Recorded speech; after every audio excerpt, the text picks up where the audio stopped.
Have you ever been to the center of the world? Then imagine a place far from home where you are still seen as family. A peaceful country filled with affable people, decorated with stunning landscapes, world-class beaches and rainforest, also having rare wildlife in abundance. This is Ghana.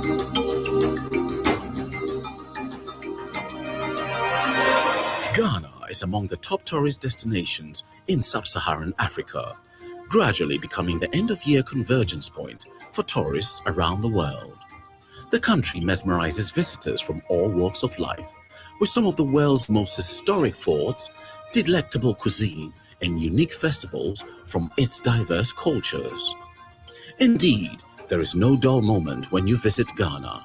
The country's ecotourism offering has seen expansion in recent years as some of its main ecotourism sites, Mole National Park, Kakum National Park, Wabim Fiema Monkey Sanctuary, continue to garner tourist attention.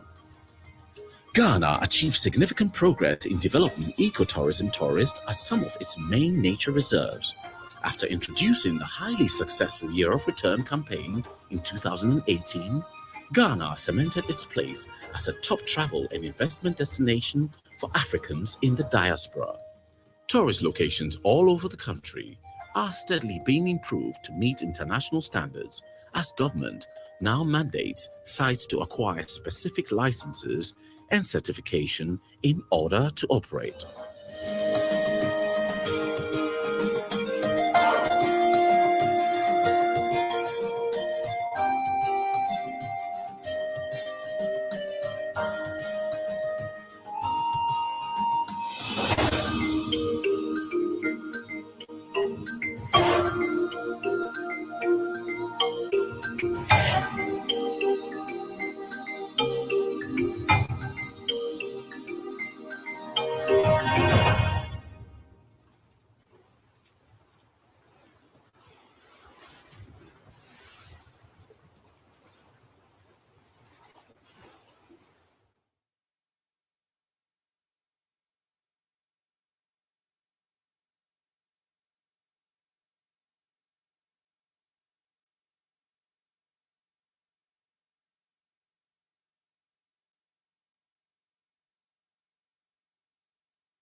Currently hosting the Secretariat of African Continental Free Trade Area Agreement, Ghana has officially become the commercial and trade hub of Africa. Even with the global economic recession caused by the COVID-19 pandemic, the World Bank has projected Ghana's growth to average 5.1% yearly in 2021 to 2023, following some ingenious policies rolled out by the government. Ghana remains the gateway to Africa, favorably positioned at the center of the world and easily accessible to all parts of the world by flight. The overall friendly nation is a land of opportunity, full of optimism and open for business. Ghana is home to some of the continent's fast developing fintech companies, growing and attracting investments from across the globe. The nation's commitment to talent development, infrastructure expansion, and strong support for innovation continuously attracts large global tech corporations such as Google and Twitter. Ghana enjoys a high degree of connectivity with one of the highest mobile voice and data penetration rates. Ghana's agriculture and agro-processing sector benefits from an abundant supply of natural resources, including diverse plant, animal, and marine life. Strong policies like the Planting for Food and Jobs, agri-modernization, and industrialization continue to accelerate growth and diversification in the sector. The Ghanaian manufacturing sector benefits from a raft of policies aimed at sparking a new industrial revolution. The new automotive policy has seen the offering of an automobile hub with renowned car makers such as VW, Toyota, Sinotruk, and others assembling vehicles locally. Meanwhile, the One District, One Factory initiative, coupled with a friendly business environment, has led to the rapid setup and expansion of factories across the country. Ghana is one of the world's minerally rich sites. It ranks first in Africa for gold mining and 7th globally. Large deposits of bauxite, diamond, and manganese are also extracted in Ghana. Ghana is set to become the first West African lithium producer with an estimated production of 2 million tons per annum. As a fast-growing oil and gas producer, Ghana's petroleum industry offers investment opportunities ranging from exploration and discovery to refining and marketing.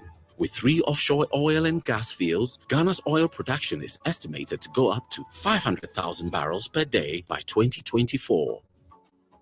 The Ghanaian government is working on a combination of track restoration and expansion, as well as the building of entirely new train lines to increase the coverage of railway in the country, while 11,000 kilometers of roads has also been earmarked for construction across the country.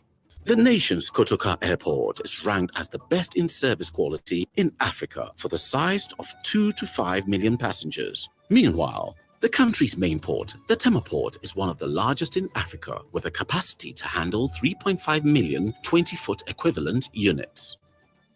Ghana's booming economy, expanding trade footprint, and population generates a steady stream for the demand of goods and services, driving growth in the services sector.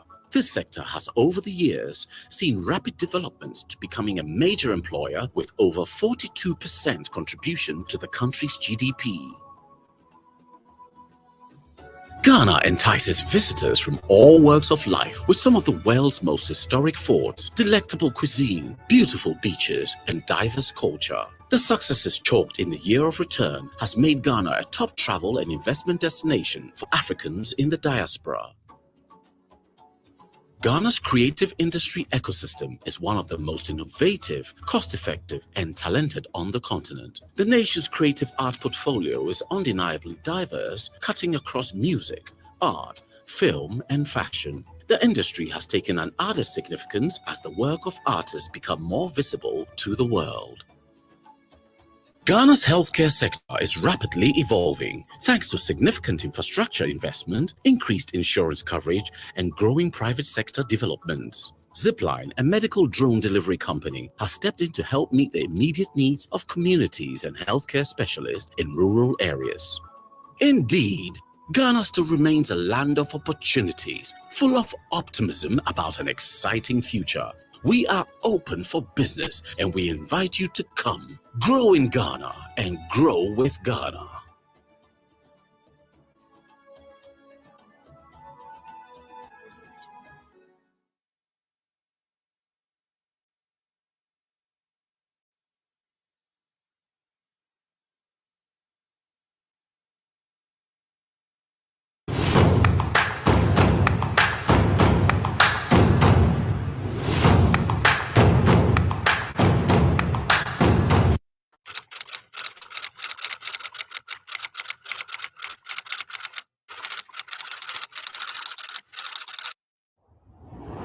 Woven Co designs eco-credential products for the home and interior spaces. We work with up to 200 female artisans in Bolgatanga. So we produce anything from woven baskets to woven goods for the home.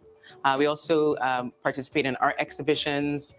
We work with local foundations called Nabuke Foundation to create, cool exhibitions. So I've lived in Toronto, born and raised in Canada, primarily Toronto. I worked in retail for almost 17, 18 years before coming to Ghana. I worked in fashion, so I worked for Zara, some prominent companies in Toronto. I've been in Ghana for 3 years. I decided to come for family reasons, and I ended up just staying because the opportunities were great. to scale my business and to just connect with my heritage. So I connect to my heritage through woven. It actually started about 5 years ago when I was coming back and forth to Ghana. My parents had retired, and so I was always coming back. And I was just in love with the different type of fashion that's there. So you have textile weavers, you have shea butter producers, you have basket producers as well. And so I just found myself just submerging into the culture, and I just fell in love with it.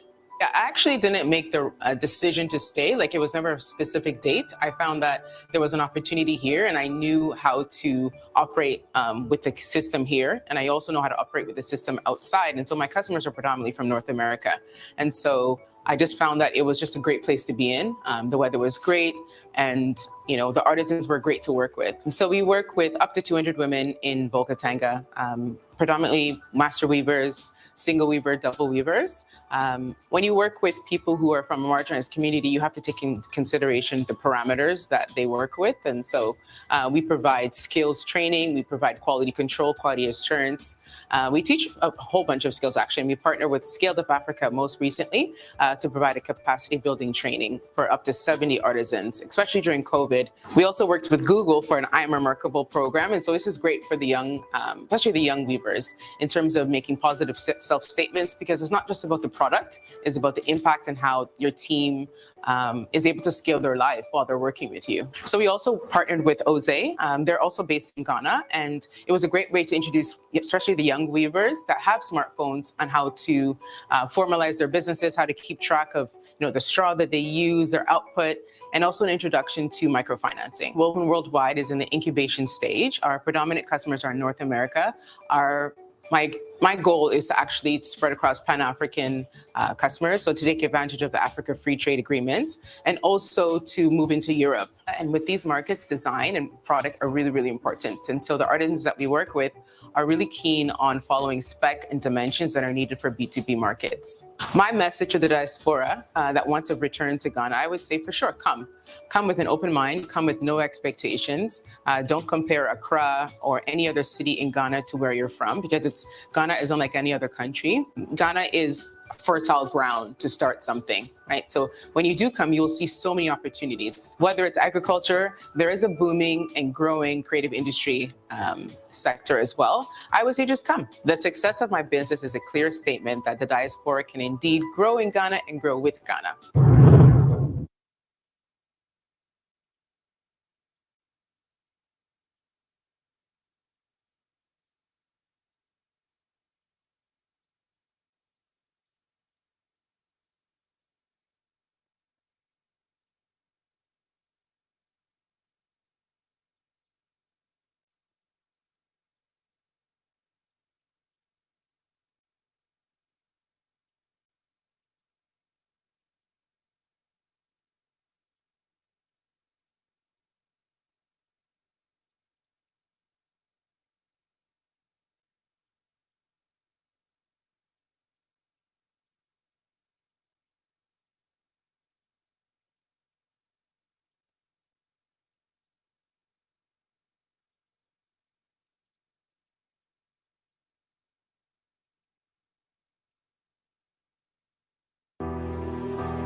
Ghana's agro-industry prospects continues on a positive path, being supported by the abundance in natural resources spanning across diverse plant, animal, and marine life.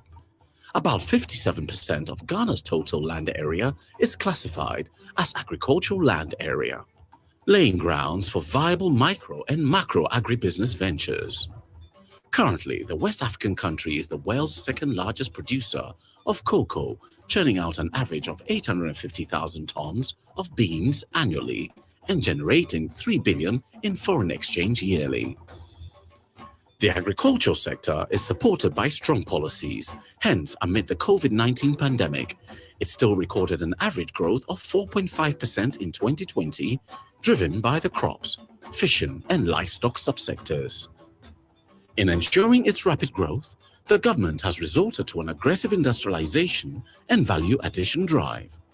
prompting and promotion of exports, especially of value-added agricultural products. Government also rolled out incentives for manufacturing businesses in sectors such as agro-processing, including tax exemptions over the first 5 to 10 years. Some initiatives implemented by the government to bolster growth in the sector included the Planting for Food and Jobs, agric mechanization, 0% tax on importation of agric inputs, and an audacious One District, One Factory program, which has provided support for several agro-processing companies. Also, the increased investment in agricultural sector as part of Investing for Food and Jobs program is projected to ensure consistent growth in staple crop production, which will strengthen food security and provide immense investment opportunities. With the diversity in commodities being produced to feed factories, a vibrant labor force, a ready market, coupled with incentivizing government policies, there is no doubt that the sector has become an exciting preserve to create wealth and foster national development. Come grow in Ghana and grow with Ghana.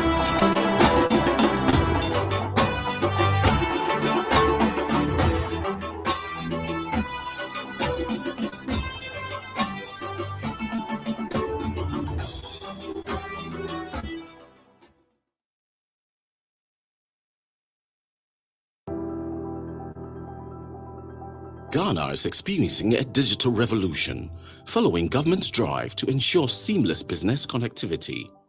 This new age of interconnectedness reflects on government's approach in managing the public sector through series of digital reforms, as well as the private sector's tech response to solving problems.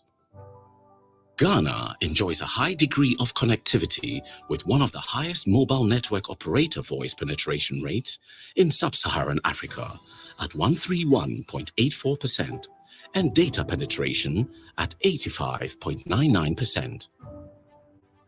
It has been ranked number 1 in Africa as the country with the fastest internet broadband speed per the Speedtex Global Index, indicative of the exciting prospects in the sector.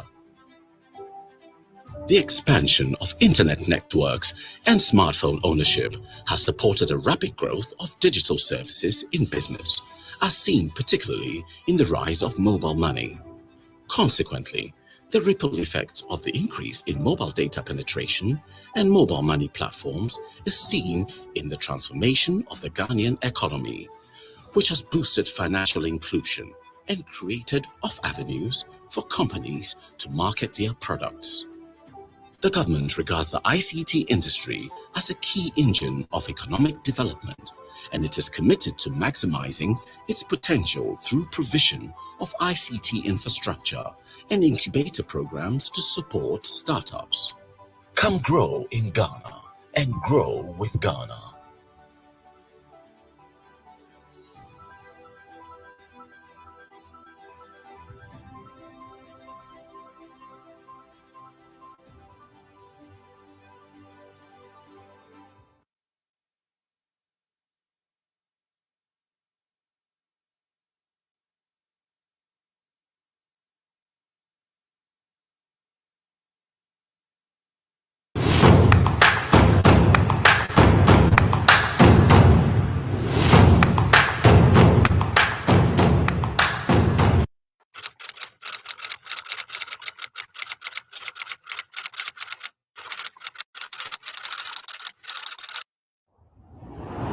So iMensa Park is a collaboration between two companies, a US-based firm and our firm Mercury Estates. We partnered to deliver 200 townhouses, and you can see the units behind me. It's pretty unique for this part of the world to build a community-scale townhouse development. This type of collaboration allows us to put in common areas like a park in the middle of the development. We're looking at community-scale water delivery, which is unique in Ghana. There's security features as well. So you've got a gated community with manned 24-hour security. And there's a quality standard that we've been able to achieve with iMensa that's been world-class. We've got 200 units that are townhouses, mostly. So you've got 2-bedroom units, 3-bedroom, 4-bedroom, and we also have a few flats as well, 1-bedroom with studies. And it's a mix. We've got folks that have come back from the diaspora that have bought units here. Some are buying to let. We've got investors who are renting in the development. And then we've got a young professional, young family contingent who are really enjoying the amenities, the swimming pool, the basketball courts, the clubhouse. For me, I kind of sit between the historical diaspora and the continental diaspora, having been born abroad. But when I first stepped foot in Ghana, I was blown away with the potential and also the opportunity. As someone who's lived as a Black American, as a Maori in a different country, the idea of being able to participate in the Ghanaian story, where it's not just a question of representation, but actual transformation. That there's an opportunity here as a business person to do something that's extraordinarily meaningful. This is a $30 million development. You can imagine the amount of employment that was created. By increasing the level of the standard, we're also upskilling the workforce. You know, that there are guys that are coming home to their families very proud to have been part of a development like this. And it's changed their attitude toward work. It's changed the standard in the country. And I think also it's the kind of thing that attracts a certain caliber of people to the country who can also make an impact and a difference. I'm actually really excited about affordable housing as well. So I think it's not just about catering to the upper middle class. It's also, I mean, the entire value chain in the housing industry in Ghana requires investment and talent, both locally and abroad. I've been back here full time for 17 years. We started this development about 6 years ago, and we've just wrapped up the construction. We've finished sales towards the beginning of this year as well. So it's been quite a journey. Our focus has been on land. Land can be a tricky issue in Ghana in terms of acquiring land and making sure you've got clean title. But once you're able to do that, it becomes very attractive to different types of investors, people who just are not looking for the headache that's often associated with land tenure.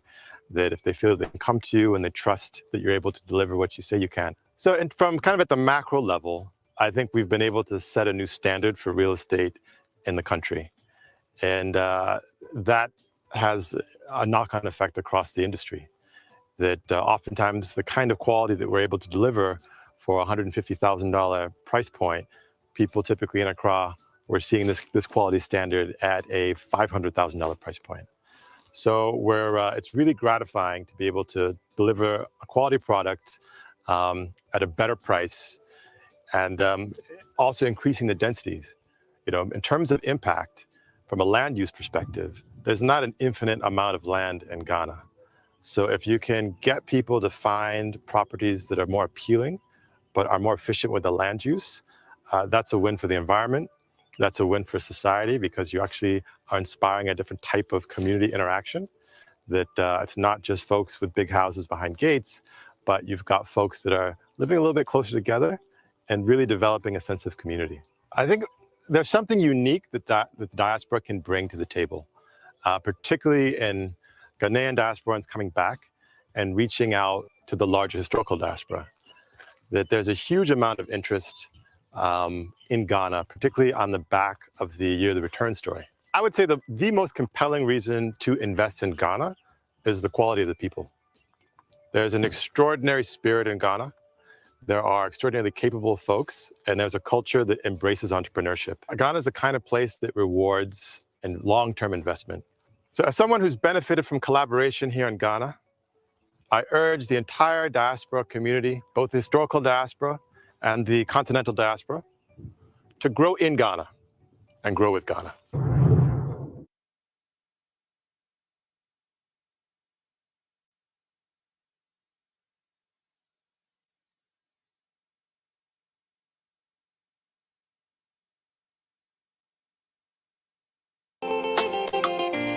Akwaba, and welcome to Ghana, the center of the world.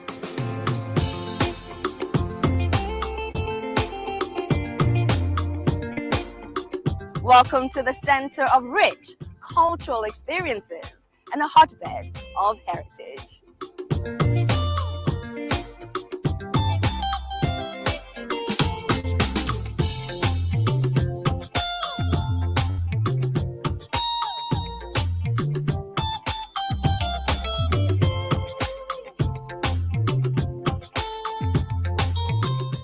Welcome to the center of the world, where you immerse yourself in great fun, entertainment, and leisure.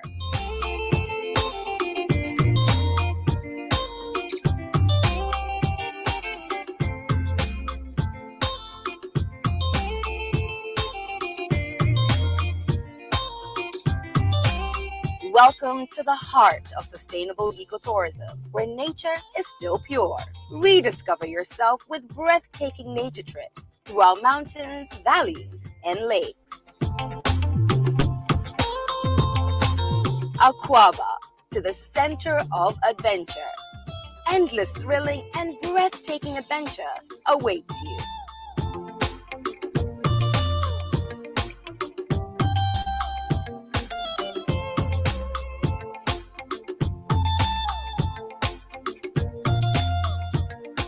Welcome to the center of history and heritage.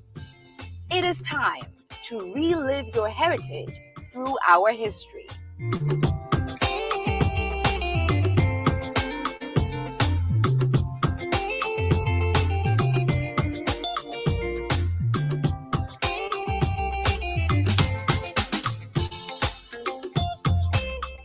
So come and experience the culture, the warmth, and the rhythm at the center of the world.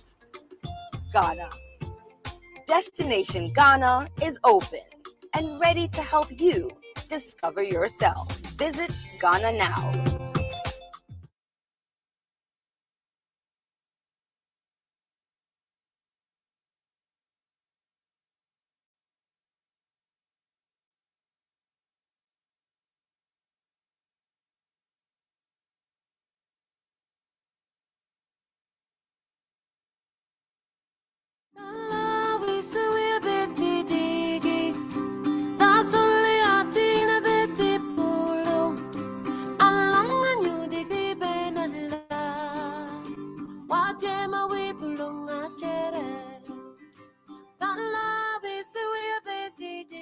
I am Marie-Louise Anna, and I am the founder of the Michigan Group.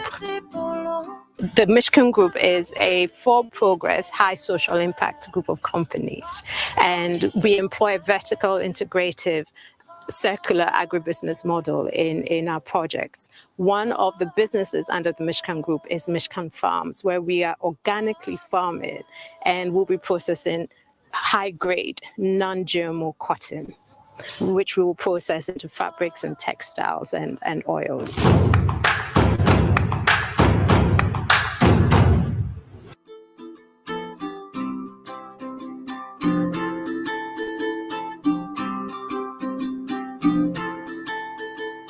So I've been based in the UK for 19, 20 years, and during the last 10 years, I've been working out a plan on moving back. I started working on the vision for the group in 2011 and decided fully to make the final move beginning of 2020, because I've been in and out of the UK and Ghana doing my legwork, doing more hands-on research.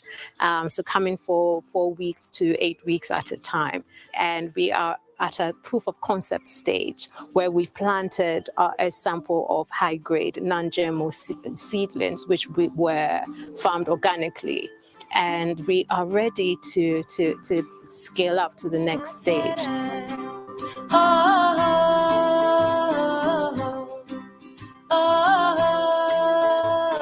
Farm ye cotton farm na ye ha send na ye 15 nipa dunu adwuma pa we cotton immediate nche ye ntoma nwono ana cotton nso de ye adwuma no ye kra free China so na basa ne board ne nti ye pese ye ne ankasa ye dua ye cotton sebe ye betime nya bedi anwono ntoma ama bo na ba fo ma obi atimi atobie na aboa oman no puntu. With cotton farming, there's so much that can come from this. If, for example, to have a 20-acre farm, just as a minimum example, that can turn around an annual revenue of 154 to 200,000 pounds per annum. That's because, and it's such high revenue because of the grade and the strain of cotton, but also considering the thread count. Not too much, not too little. You will get what you deserve.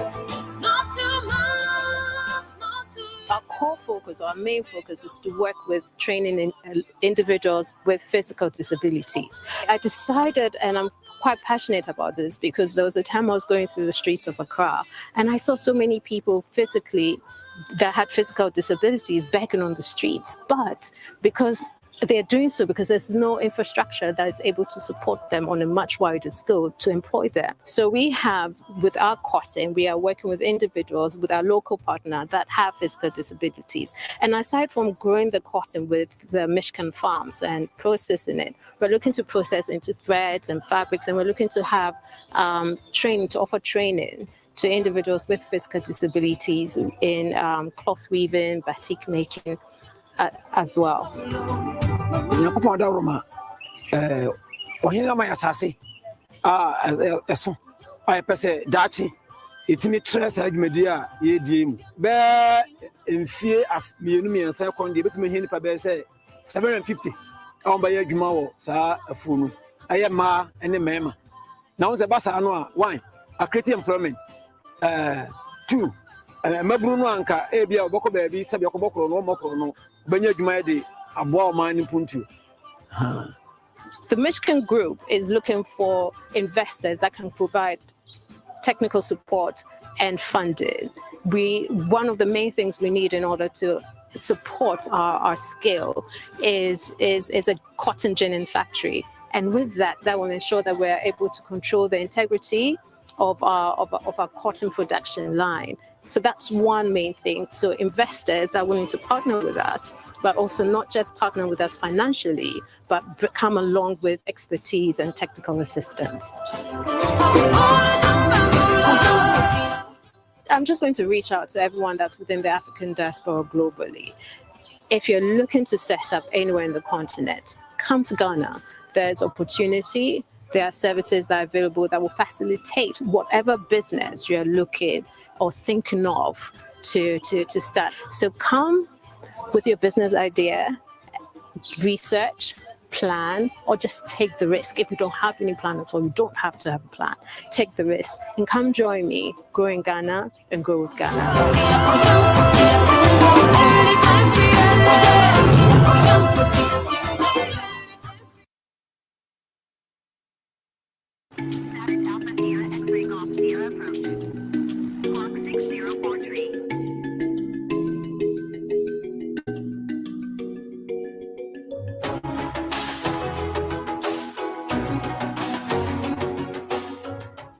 Welding is about a dream to have a green place that families from all over Ghana and beyond can come and just enjoy the little things in life. Yeah. Whether it be reading a book, swimming, playing games, eating natural foods. It's just a dream place.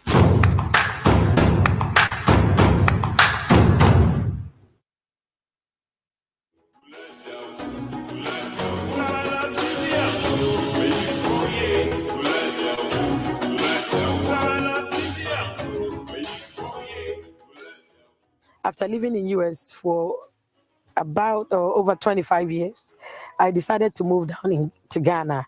The move was not like I got up one day and I said I wanted to move. So growing up, I wanted to build a place, like a place where anybody, not common people, rich people, poor people, fun people, sad people, everybody can come together and just enjoy, just, have fun or just do nothing, just appreciate nature.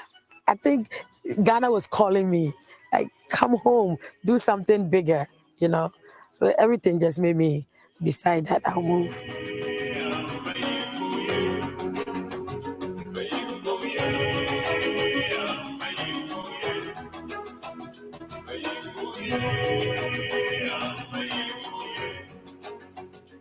We have the waterfront seating. We have the natural parks with the trees. I'll say the garden. We have a restaurant and we serve natural food. We have 16 rooms now. And I guess space. We have space.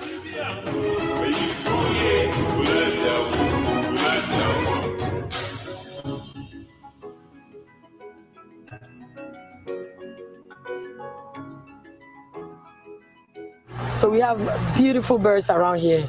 All of Europe's birds migrate here during winter.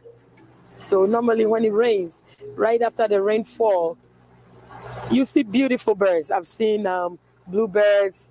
I've seen francolins. There's actually a petrel family living at Wilding Resort. The place is also huge. It's spacious enough for large events. So for like old students reunions, corporate fun events, students, all different levels of education, you can come to Wilding Resort.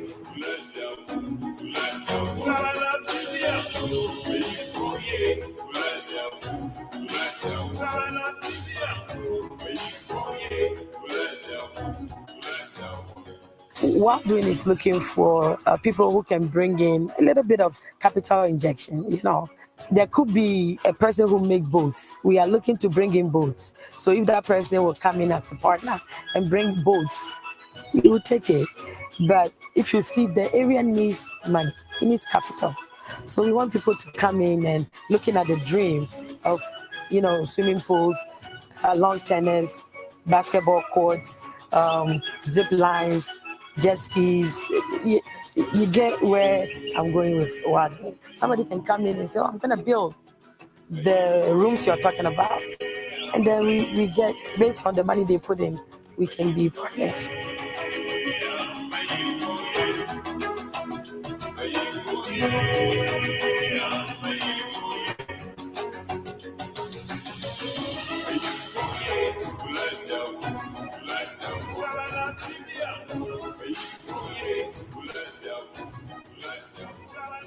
My fellow diasporans, please, please, please. The opportunities in Ghana here are endless. I mean, there are opportunities in the tourism industry, real estate, agro industry.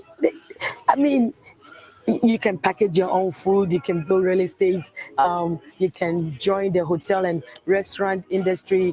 We can package, like, from farm to tables. I mean, opportunities are endless. I'm just telling you guys to be part of the change. Grow in Ghana, grow with Ghana.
Fellow delegates and ministers from Ghana.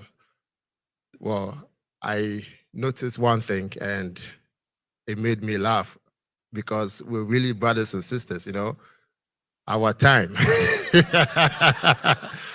You know, so I guess this is the Bahamian time too, right? So don't worry, it came from Africa. Anyway, that's just to get us started. I would like to, go straight into the program. I appreciate your patience. I appreciate you guys for coming in, showing up here for us. And it's the first time we're coming here as a country to officially engage the Bahamas to build up relationships and, further or deepen our roots again and, bring everybody back home and bridge the gap between Ghana and the Bahamas, that's Africa, and then the Caribbean. I'd like to acknowledge the presence of Honorable Ginger Moxie, Director Felicia Anna, distinguished delegation from the Bahamas, and also from Ghana, we have the Honorable Kweku Amprichun Sapong, Honorable Kojo Opon Nkrumah, Mr. Yofi Grant, Honorable Robert Ahumka Lindsay. That's a distinguished delegation from Ghana. I would like to introduce His Excellency Andrews Wilson.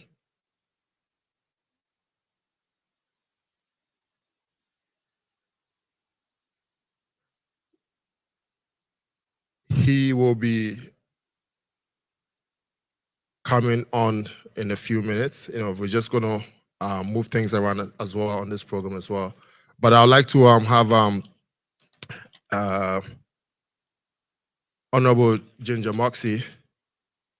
No, sorry. My bad. I'm just trying to get things. You want to go on? Okay. So the first lady.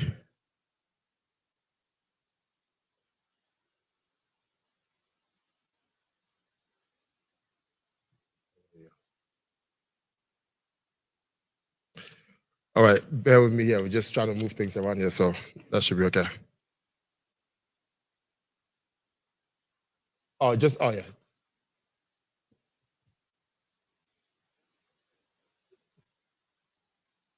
All right, so we're just going to go straight into it.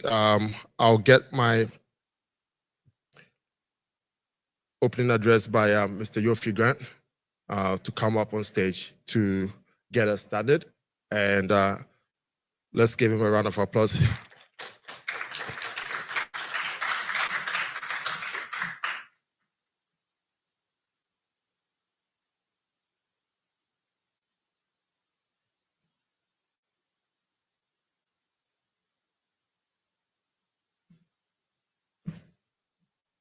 Very good morning to you all. And it's my delight to be here. I'd like to acknowledge, he said the First Lady, she's still our First Lady. Madam, you're very welcome, and we are happy that you're here. And they say behind every successful man is a strong woman. She's actually come here to make sure that things are okay. Just a little bit of humor of wives and husbands. I remember I was in China, and we're talking about Ghana has this enviable record of having a country the most female entrepreneurs than any other country in the world. And so we were speaking about it, and and I was talking about the need for affirmative rights for women, gender parity, etc. And he says, "Oh, the Chinese don't have a problem with that." And I said, "Why is that?" He said, "Well, we recognize the man as the head of the house, but you know what turns the head? It's the neck, and that's the woman." So we acknowledge your presence here, and we are very delighted that you are the neck that will turn all our heads. So thank you very much for coming. Our business here is pretty simple, and there are two main things why we engaged on this mission. The first being that we need to reconnect. I must confess that this is my real first trip to the Bahamas where I've engaged people. I was here once, but it was a couple of hours on official business too. We met a specific group and we left. But the need for that connection is imperative for the world going forward. And I did make a point that today, Africa's population of 1.4 billion is comparable with our growth rate to that of India, which is the largest, which is 1.7 billion, 1.47 billion, and China, which is about 1.45 billion. Africa is about 1.42 billion thereabouts. But if you add what the AU calls the sixth region, which is the diaspora, we far outnumber any of these countries. But yet we've been separated by time and information. And this seems to have been a deliberate attempt to separate us for whatever the reason. But today, your homeland, which is Africa, stands supreme as the most important developing market in the world. And indeed, Africa, as it is today, is recognized as a region that will really revert the world back to the economic growth rates that it had pre-COVID. And so what I have for you would articulate that. So that's the first, the connection. The second is that the African continent is rife with opportunity. And Ghana has positioned itself, particularly because God gifted us with the position of being in the center of the world. And very often when I go to conferences, everybody says they are the center of the world. The Emirates say we are the center of the world. Go to Latin America, they say we are the center of the world. The United States, we are the center of the world. And I ask them, okay, give me your geographical coordinates. And then they are found wanting because Ghana is on latitude 0 and longitude 0. And so geographically, we are in the center of the world. And additional to that, Ghana is probably the only place where we are 8 hours from almost every important market except Asia. And so in terms of logistics, we are perfectly placed. But also, a connection should not just be with other markets. The connection with our own kith and kin across oceans, across borders, is critical in elevating the continent. So if you have a continent that is rife with opportunity, you have people with the appetite to grow and the hunger and thirst to do big things, we have to make sure that we push to let it happen. And Ghana is positioning itself as a spearhead for this real drive of the African in the diaspora to come back home and contribute to make Africa great, and probably the greatest, and revert back to history. Africa was the cradle of civilization. It can be the cradle of wealth creation in the world today. And we shouldn't take it for granted. And so we are here to reconnect, re-engage, and then also to expose the opportunities that exist both ways. So I will start with a little presentation which I have. And please be warned, as I told my Deputy Foreign Minister, my job is to talk. And that's how I earn my pay. If I come and I speak for 10 minutes, my president will ask me, you spoke for only 10 minutes? You had the opportunity to sell Ghana and Africa and you spoke for only 10 minutes? So on the lighter side, I'm going to take you through to lunchtime. I'm just kidding. But the Ghana story for me is instructive of where Africa is going. And Ghana is Africa 101 in the sense that we are a microcosmic example of where the continent is. But we tell our story a bit more aggressively and differently. And the Ghana story, I always say, is the story of 3 O's: opportunity, openness, and optimism. And that's what I'm going to lean on in this presentation.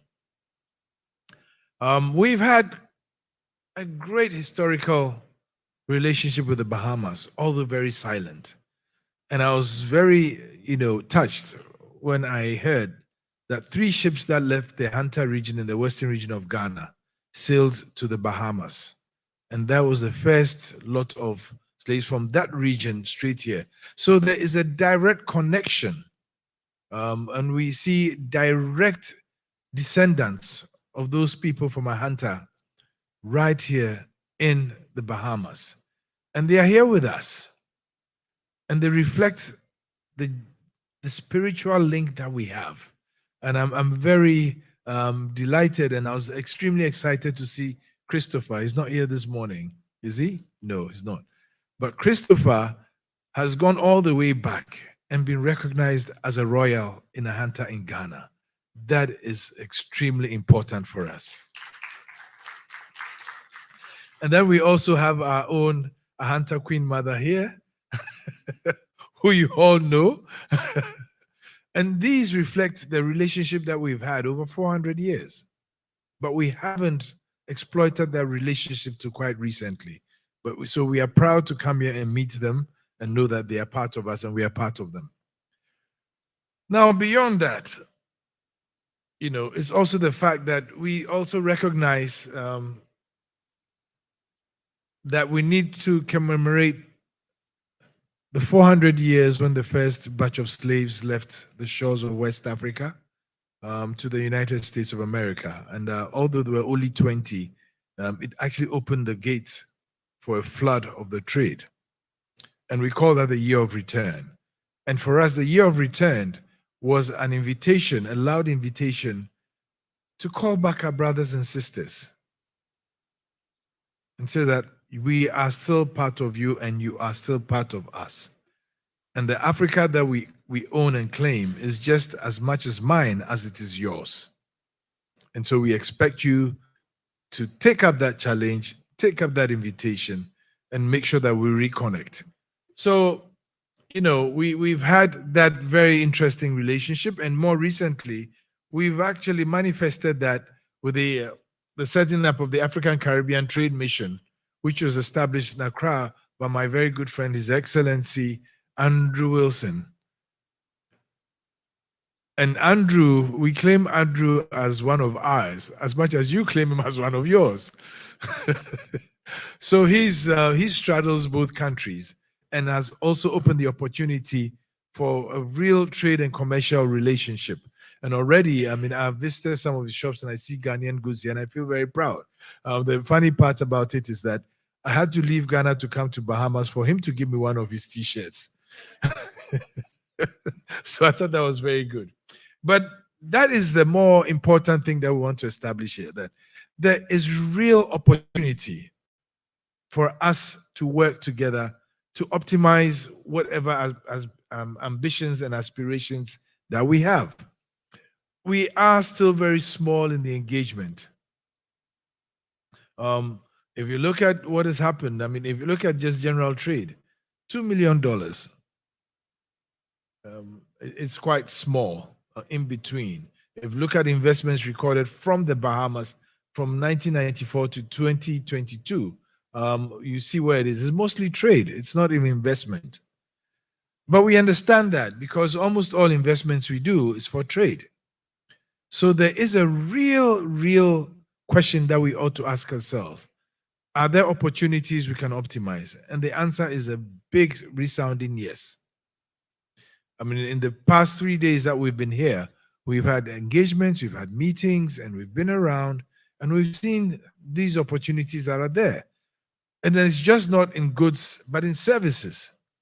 We are all aware about 40 nurses came from Ghana to the Bahamas during the COVID period, because I know that the Bahamas is limited by population size. And I was joking to one of the Ghanaians that I met last night, that the Ghana population is 32 million, but the population of the Bahamas is 400,000. And it's all of the population in the area I live in, Accra, called the Spintex Road. But the Spintex Road is a hotbed of commercial activity if you were to come to Ghana. And the shops are springing up like wild mushrooms every day. And I said that, well, this is something we can also see in the Bahamas for African goods and services, to make sure that despite the distance of separation, you are still strongly linked to the continent. with goods and with the goods that you can import and the service that you can. Ghana today has well over 120 universities. We are constantly training our people. And a couple of years back, in 2017, His Excellency our President Nana Akufo-Addo declared that he was going to ensure that every young child in Ghana had access to education, and so launched the free senior high school education program. It's been expensive for government, it's cost a lot, but that cost cannot be, it can never overcome the benefits of that whole program. In the first year in which the free senior high school program was implemented, we got back to school 1.4 million young people. Now, very often people ask, why are we doing this program? The Ghana economy is changing from one that was predicated on the export of raw materials and resources to one now of value addition and manufacturing, because we are resource rich. We need to educate and empower our young people to be able to play a leading role in that transition and own the economy. And essentially, what it says is that in the medium term, the minimum educational level of the average Ghanaian will be high school education. That definitely will be a great impetus for changing the economy into a more sophisticated manufacturing and value addition economy. So those are some of the things that we do that we believe that the outputs and the outcomes can actually be mutually shared between the Bahamas and Ghana. But even more importantly is the fact that Ghana is positioning itself as an entry point into the African market. We currently are host to the headquarters of the Africa Continental Free Trade Area, which has created the largest tariff-free market in the world since the WTO.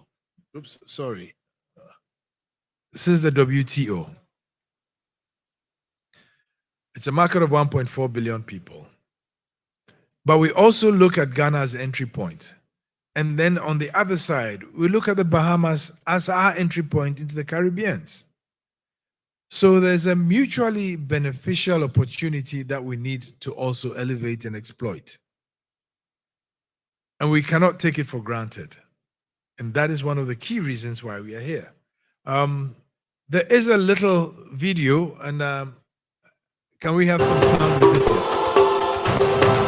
This gives you a sneak preview of the Ghana agenda, where we are going.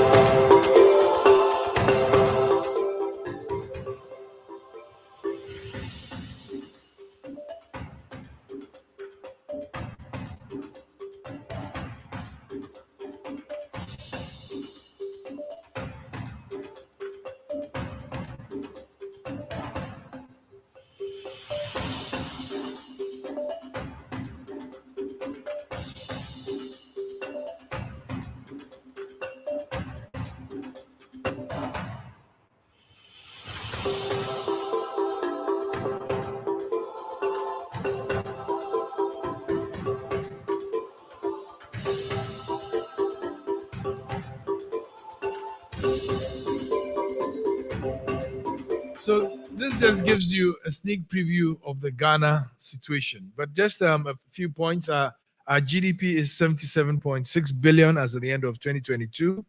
But we are looking to have a growth rate in the next few years of a minimum of average 5%, and looking maybe in the next 5 to 10 years to go beyond the 6.3% GDP growth. We have a fast-growing middle class that has grown and is a significant percentage of our population. We've numbered the middle class as 2.3 million people, and it's expected to grow to 3.1. And that in itself has created a significant opportunity, commercial opportunity in the Ghana market. And I must say, this mirrors exactly what you find on the African continent, a fast-growing middle class. And Ghana today is the second largest economy in West Africa, second to Nigeria.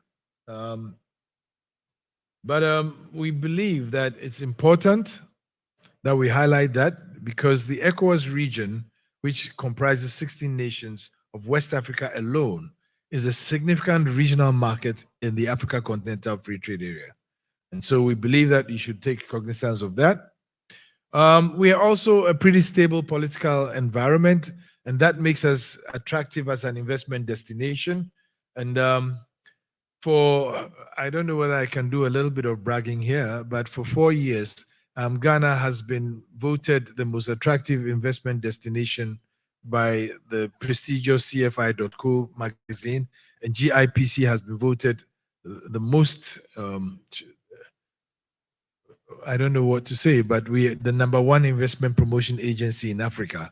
We've also, for 5 years running, been voted the most important investment agency in West Africa, West and Central Africa, by the annual investment meeting in Dubai. So obviously, Ghana is repositioning itself to be the spearhead of the new African drive in seeking new markets and new investments all over the world. In terms of political stability, which is very important for any investor or for any business person, we are #1 in West Africa based on the rule of law index. We are known as the most peaceful, second most peaceful country in West Africa. The #1 is a small island, probably even smaller than Bahamas. So really nothing happens much there. So, we have the best judicial system in West Africa, and Ghanaians have a penchant for the love of law. In fact, an investor came to Ghana and he remarked in a jocular way that, wow, this is a country of 32 million lawyers. Because everybody has an opinion and everybody has an argument to make. We have a very vibrant press. And it's interesting because our current Minister of Information, he used to be in the press. He used to be an anchor for one of the biggest morning shows in Ghana. And when I have a conversation, I think of the proliferation of radio stations because of our love for law and democracy. It's been, it's been an explosion, and I'm sure we have well over, even in Accra alone, we probably would have well over 100 FM stations. Wow, there you go, 400 stations across the country. So that tells you we are very democratic, and we've had quite, against the perception that Africa was chaotic, we've had well over close to now 30 years of uninterrupted democratic rule, which is in itself good. So let's go straight to the opportunity. Now, Ghana, as I said, is plumb in the center of the world, but we are also center in West Africa. And we are surrounded by 3 Francophone countries. So if you're in Ghana and you're going to school, you have to learn to speak French or learn to swim, because your neighbor is the sea and the 3 French countries around you. But that gives us a real, diversified way of relating to our neighbors. Currently, we have one of the largest container ports in Africa. That has the potential for 3.5 million 20-foot equivalent units of containers, and very active. And it's been operated by MSC, and I know that MSC has also a very strong linkage in the Caribbean through Bahamas. So that tells us that we have absolutely no excuse for opening up trade lines and manifesting that in a very mutually beneficial way. West Africa is 375 million people, with Nigeria being the biggest with over 200 population. But I can't talk about the Ghana opportunity without first speaking about Africa and the importance of Africa today. I mentioned a little bit about it, because Africa currently is the fastest growing and potentially the richest region in the world. And it's also extremely sophisticated because of the youth, which is already 60% of the 1.4 billion. But not just the youth, the diaspora. And a lot of transformation on the African continent is taking place because of a fusion of those of us who live on the continent and the engagement with the diaspora. And I always say that our best ambassadors, and my apologies to our High Commissioner who sits there, I say the best of our ambassadors are not those that government sends out, but are Ghanaians in the diaspora, are Africans in the diaspora. They are the best of the ambassadors of the continent. They have the spirit and the soul of Africa in them, but living in other places. And Africa today is the only continent that is opening up and embracing everybody else. We all know that various policies across the world are now inward looking. The UK had Brexit to separate itself, to focus on itself. We had the United States of America, which then declared that, well, let's make America great again by focusing on ourselves and not our foreign relations. So we know what is happening. We want you in the diaspora to also have your own clarion call and says, come back home. Home is waiting for you. Home is where the action is. So the Africa is extremely important in that sense. Why? And I did mention it before, that, significant mineral resources. And it's just not significant mineral resources. Almost all the mineral resources required today for energy transitions, which have become probably the most important global conversation because of climate change and the environmental impact of emissions. Almost all the minerals required for energy transitions are found in Africa. 90% of chromium, platinum, and cobalt, which are required for what they call Industry 4.0, that's the technology age and all the machine learning that we are seeing today, are in Africa. 90% of the remaining deposits in the world. 50% of the world's gold deposits are in Africa, with Ghana being the #1 producer. And then, of course, 12% of the world's oil resources, oil and gas, are from Africa. And today, African gas has become a critical element because of the Russia-Ukraine war. Now, many nations are trying to redirect the pipelines to come to Africa to take advantage of our gas resources. 22 countries in Africa produce coal and have oil and gas. And even in the age of energy transitions, where we all recognize that the use of hydrocarbons are being de-emphasized, they are still important. And then for the next 50 years, the world will still rely on hydrocarbons for development. Instructively, there is a conversation which is saying that Africa should hold its hydrocarbon resources in the ground because exploiting them would increase our carbon footprint and have a greater impact on climate change. The conversations from the African leaders is that no, the countries that are telling us to do that develop their economies on hydrocarbons. And they are the ones who have been significantly responsible for climate change through their emissions. So Africa will still exploit its hydrocarbon deposits for development, but we will do it in a much more responsible way so that we can also achieve net zero within a respectable time frame, because that all impacts the environment and climate change. So notwithstanding the fact that we will still exploit our hydrocarbon resources, we are also very aware that will play our role in achieving net zero within the shortest possible time. Because the impact is not only being felt in Africa. We know the impact of climate change in the Caribbean. We know what it has caused in many other of the islands that are clearly in the path of environmental change. And so we also would have the responsibility of ensuring that even when we exploit our hydrocarbons, we do so in a very responsible way, such that we do not contribute further to the disaster of climate change. 13 countries produce industrial minerals, including diamonds, including salt. We know that there's quite a fair bit of salt in the Bahamas. Incidentally, the quality of the salt here is very much like the quality of the salt in Ghana. And we are probably the only two places where you can actually mine the salt using natural processes.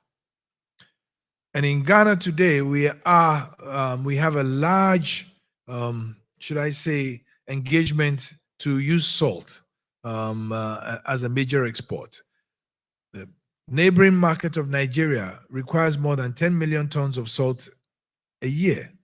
Ghana alone can't even produce 2 million tons of salt. So once again, there's a major export opportunity of salt from the Bahamas into Africa. And we need to look at that. And then 11 countries are top producers of minerals, including gold, iron, titanium, zinc, copper, bauxite, lithium, not to mention others. And so, very often, these facts are not mentioned. What you hear is Africa, far away. It's full of disaster. It's full of strife. And the images that you see of Africa can deceive you. But make no mistake, this is where the action is. I'll tell you frankly, every year I have to travel with my president and some of the ministers here to go to Africa conferences outside the continent. Every major power in the world is calling for an Africa conference. I'm sure the reason for that is obvious to you. It's all these that the world requires to develop. But we in Africa are probably covering a new narrative where we are saying that, well, this is where the minerals are. So please come and meet on the African continent, not elsewhere. We want you to come. We want you to bring your investors, because that's the only way we can allow you to participate in that. The old model where minerals and raw materials were exploited and taken out raw has seen a new change. Led by our President Akufo-Addo, there's a great desire to change the narrative and say that we will add value to our resources before we export them, so that we can achieve revenues at the higher ends of the value chain. But these are also opportunities for you, adding value to achieve the higher ends of the value chain. And so these are opportunities that we bring to you that you should consider. You should look at the bilateral relationships that will enable you participate in the conversion of all that. But that's not all. I did say that Africa today has declared, and this is from the FAO, Africa has 60% of the world's remaining arable land. And because of climate change and the threats to food security, this is extremely significant. Why? Because Africa stands the chance of feeding the world. And so for those of you who are far away from the continent, it's also a great opportunity to say, okay, how can we plug into this great opportunity of feeding the world? How can we be agents of carrying the products of Africa to other regions? The Bahamas has an advantage, which also could be a disadvantage. You're close to the United States. So you naturally would focus on the American market. But post-pandemic and during the current Russian Ukrainian war, we all don't know whether that's ending or not ending or where it's going. It is very clear that there's a need for new relationships. It's very clear that there's a need for diversification. It's very clear that there's a need for new opportunities, and you can't depend on one sole market. It never works. That strategy only works for a short time. After that, there's a new challenge. And we've all seen that happen after the Russian-Ukrainian conflict. And so, once again, there is clearly, without doubt, an opportunity that we ought to engage to diversify our markets. I can open a secret to you. I was recently in Latin America, where we went to Brazil, we went to Mexico, and went to Argentina. And they are very clear on a diversification strategy, especially Mexico. But I think that the Caribbean even has a better chance because we are the same people. And so that is an opportunity that you need to take advantage of. I put a statement there that natural capital, and that's our natural resources, accounts for most about 30 to 50% of the total wealth of African countries. This has a possibility of multiplying 10 times. And by the way, as a region, Africa is the fastest growing, and I did say that by 2030, Africa will have more cities than any other region in the world. Indeed. Oops. Perhaps the clicker is saying I'm talking too much about Africa. I should talk about Ghana. But this is very important for us. The annual spending in Africa today and by 2030 will be 6.66 trillion. We believe that after the full implementation of the Africa Continental Trade Area, we will see an economy that tops 7 trillion. 80% of our population will be in cities. So that tells you the dynamism of the continent and why you should plug it. But let me now come to Ghana, which many years ago was called the Gold Coast, and now known as the Black Star. And Black Star, the title of the Black Star of Africa, came all the way from Marcus Garvey, when he had the concept of the Black Star Line. And being a mentor to Kwame Nkrumah, we adopted that. But Marcus Garvey got inspiration from Dr. Love, who came from the Bahamas. And so even in our drive to spearhead the African emancipation, we reconnect back to Bahamas in a very interesting way. And the inspiration and the impetus for Kwame Nkrumah traces his roots all the way back to the Bahamas. And so I believe that we have a natural mystic that is binding us that we need to exploit and take advantage of. But let me talk about Ghana. And I said Ghana was the Black Star of Africa. Today, we want to change that Black Star to the Shining Star of Africa. And we are doing so through policy and through many other initiatives which will change the structure of our economy and move our economy from the export of mainly gold and diamonds and cocoa and bauxite to one of value addition. So our priorities, and I've made it short because it's a very long presentation. Like I told you, if you're not careful, we'll be here at lunchtime. I don't want that to happen. But just to shorten it, we have identified priority sectors which would drive our economy, and they include manufacturing. We have a policy called the One District, One Factory, which simply says that we should have a manufacturing entity in each of our 261 districts today. Now, it's one district, one factory today. Tomorrow, it will be one district, 2, 3, 4, 5, 6, 7, 10 factories. And that is our template for industrializing, knowing very well that we have a lot to catch up with. We are also looking at now adding value to our gold. Ghana is positioning itself as a pharmaceuticals hub for West Africa, as well as a textiles hub for West Africa. And I am sure that there is certainly a thriving market in the Bahamas for Ghanaian textiles. Our design and diversity of our fabrics lends itself to very good appeal for tourists. And when tourists come to Ghana, they all walk away with a piece of a kente cloth, which has now become the recognition point for the African in the diaspora. It's a symbol of our power as well as a symbol of our, what should I say, our royalty. The kente is royal fabric. In the days of yore, it was worn by kings and queens.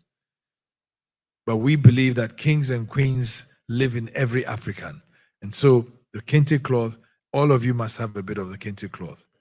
But beyond that, we're also going to process our cocoa. Ghana is the second largest producer of cocoa beans in the world, second to Cote d'Ivoire.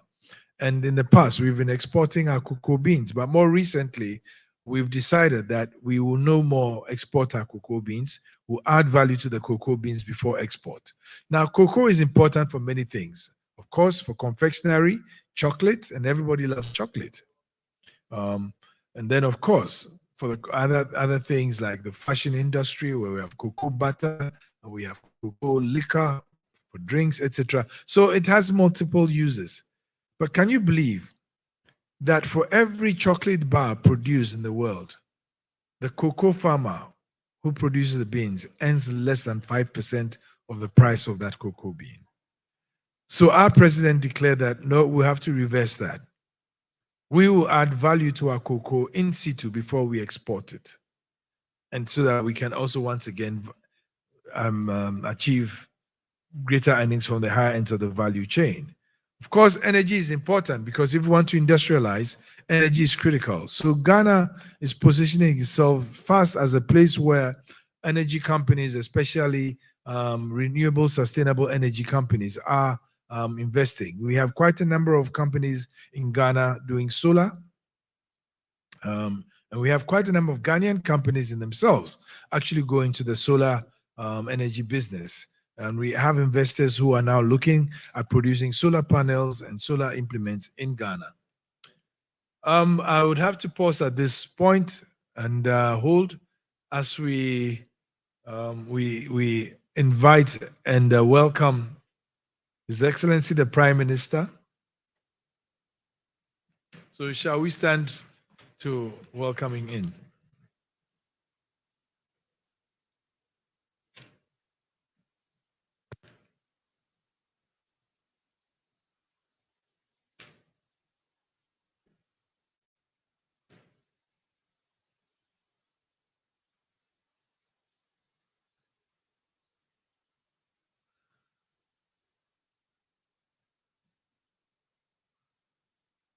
Thank you, Mr. Prime Minister. We didn't want you to come in and sit and wait for a long time, so we started without you. But I know you won't miss anything because on your right hand is, as we normally say, the better half, and she would inform you accordingly. So thank you very much for coming. It's indeed a great pleasure, an honor for us that you are able to attend. And we recognize the importance that you pay to this whole event. Thank you very much. We were just talking about the Ghana economy and the priority sectors that we have positioned ourselves to develop and look for investors and partnerships. Energy is important to us, renewable energy. We are still an oil and gas producing country, and we believe that in the next 5 to 10 years, our daily output will be about 500,000 barrels per day, and make us a significant player in Africa. Tourism, of course, without a doubt. And that is where the partnerships are very critical for us in our relationship with the Bahamas. We spoke about the connectivity and how we can make it easier for African travelers to visit the Bahamas. As the African GDP increases and the African middle class increases, there's also appetite for new destinations. Most Africans today, when they go on holidays, will go to the US or to the UK or to other countries. But it's because we haven't connected the Caribbeans as yet. And the minute it happens, I'm sorry to say, we'll probably sink your island because there'll be too many of us coming here. And so, Mr. Prime Minister, our solemn plea to you is that we should make that connection happen. We need a direct flight from the Caribbeans, probably coming from Bahamas to Ghana. We are also very key on increasing and developing the agro-processing economy, because we are basically an agro-processing country. We are an agricultural company. Ghana is the world's leading producer of cocoa. We have the world's largest banana farm, single banana farm also in Ghana. We also produce coconuts, a major producer of pineapple. And you see our pineapples in the high street shops in the US and London on a daily basis. And so we think that there is an opportunity to also bridge that gap so we can see the Bahamas and the Caribbean as a market for some of these products. So we are very keen to exploit that. Now, I didn't talk about tourism, the extensive way in which you can leverage our relationships for tourism. Ghana, out of the 67 plus forts and castles that were built on the continent during the ignoble slave trade, is home to some 37 of these forts and castles. But what has maintained is that all the slave tracks and all the slave routes are still there. And so for us, for the African in the diaspora, it's also another linkage that tells us that we should always remember our past, not to make that mistake again.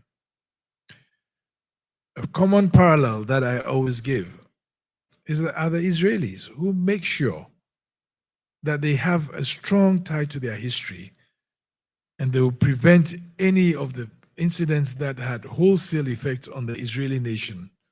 They will prevent it from happening again. I think we, as Africans, also have a responsibility to ensure that the slave trade that separated us and dislocated many of us should never again happen.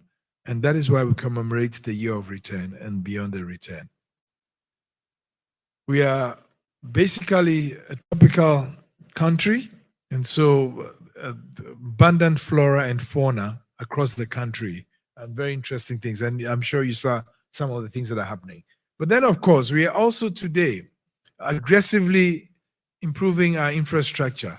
Ghana has an aggressive plan to put in 4,007 kilometers of new railways when we started building them, as well as over 11,000 kilometers of new roads to ensure that as a marketplace, we are very well linked to the West Africa sub-region, as I mentioned before.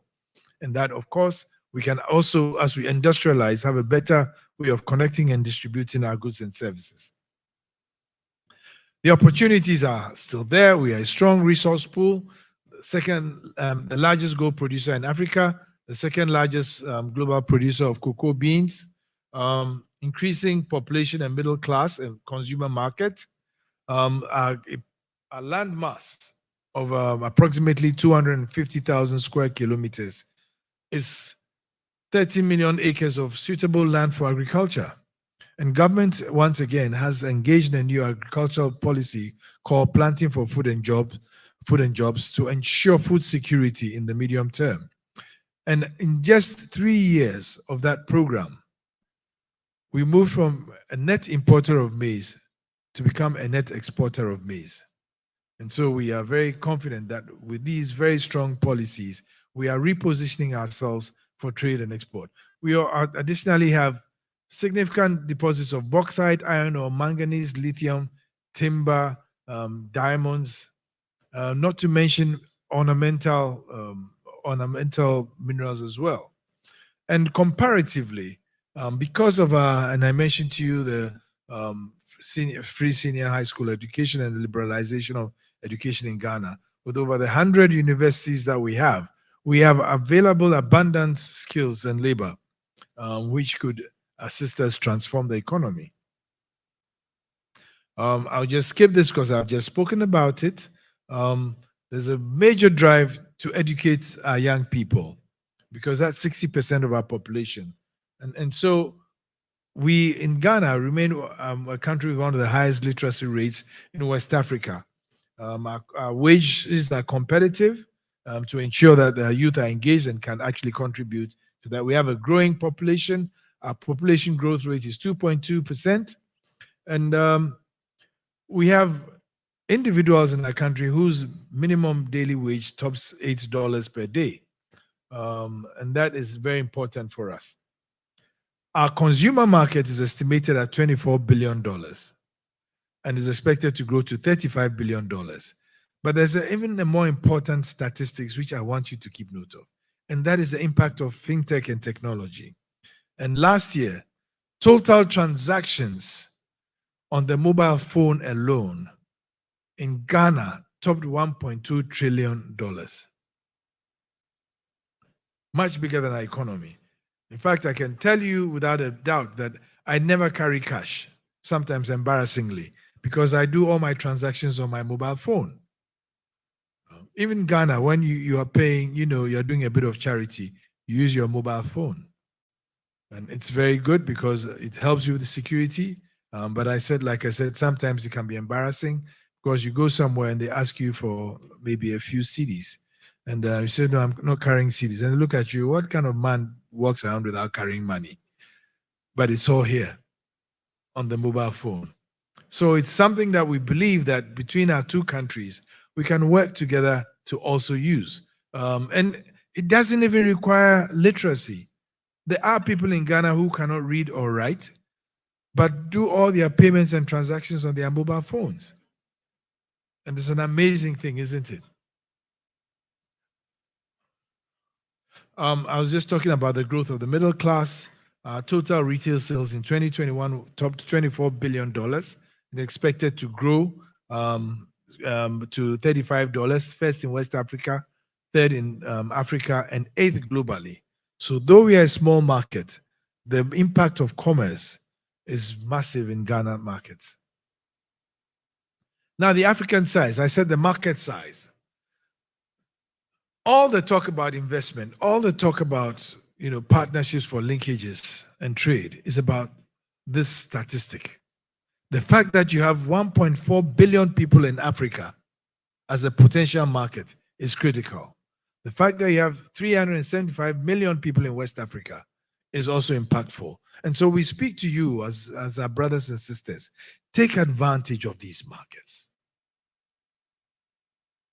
Because by all means, there's somebody who's going to buy any product, whether it's conch, whether it's the conch shells, or whether it's the straw hats, there's still a market in Africa for you. Take it. And I believe my brother, His Excellency Andrew Wilson, has done a great job in our economy as well. I came here and I saw his shops. He's creating employment here.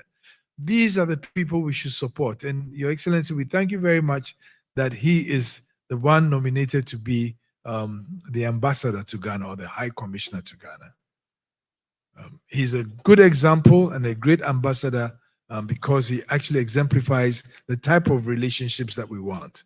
We want to optimize those relationships. So, I mean, I will just in 5 minutes complete this, but we are open for business. And the presentation will be available for whoever wants to see it and look at it. We are very investor friendly. We are constantly tweaking our investment climate to ensure that we attract the best. We've been the top investment destination in West Africa for almost how many years? Quite a number of years. We are in West Africa. We are a preferred tourist destination, and we are also focusing on developing the investment union in Ghana. We are actively giving incentives to attract people to come in. We have immigration quotas so that if you invest in Ghana, you can bring in your own people to run it. We are developing industrial parks and special economic zones. We also have manufacturing incentives, locational incentives. So if you're outside the urban areas, you get more incentives. And we give investment incentives to strategic investors. And we are redefining the strategic investor as one who enables us achieve the SDGs in the most accelerated way, or one who partners with a local person or a Ghanaian. We call them the strategic investor, such that we do not give all our incentives out to people like that. We are strategically located, like I said, 8 hours flying time to Europe and Americas, and we are right at the center of the world.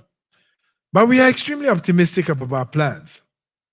And government itself, over the past couple of years, and I mentioned the one district, one factory policy, government has actually spearheaded a lot of new initiatives to modernize our economy, but also to grow it.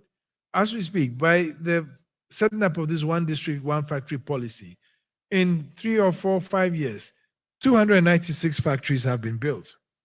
There are another 143 under construction, and the number keeps increasing by the day. 126 are currently operational and exporting into the West Africa region and into Africa. And there are some real significant pipeline industries that are being set up that have massive regional import. I've just spoken about the planting for food and jobs, which is purely for food security, but also to create jobs for many of our young people. I mentioned the educational policy, the free senior high school policy, such that all boys and girls in Ghana would have free education and make them more a part of the economic agenda that we have. Government has its own other initiatives beyond this, the Skilled Human Capital Initiative, the Enhanced Trade Facilitation Initiative, and we have quite a number, the Public-Private Partnerships Initiative, where now you can actually engage government in infrastructure projects from the private sector. We have enhanced business regulatory reforms, and we have a guillotine approach to our business reforms, that anytime we see any impediment to our business or investment, we actually look and cut it off, such that we are better. So I'll just show you a few of these things, but I will not go up because we've spoken extensively about them. But they just mentioned some of the opportunities that are there that you can engage. The presentation will be available for whoever wants it. I will just quickly go to what for me is the most important one, which is on tourism. And so I'll show you this short video. Can we have sound, please? Peaceful country, filled with affable people, decorated with stunning landscapes, world-class beaches and rainforest, also having rare wildlife in abundance. That is Ghana.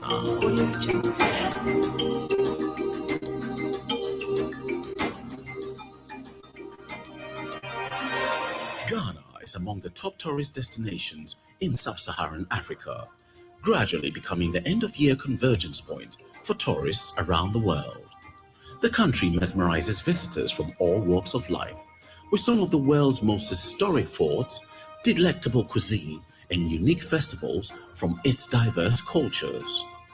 Indeed, there is no dull moment when you visit Ghana.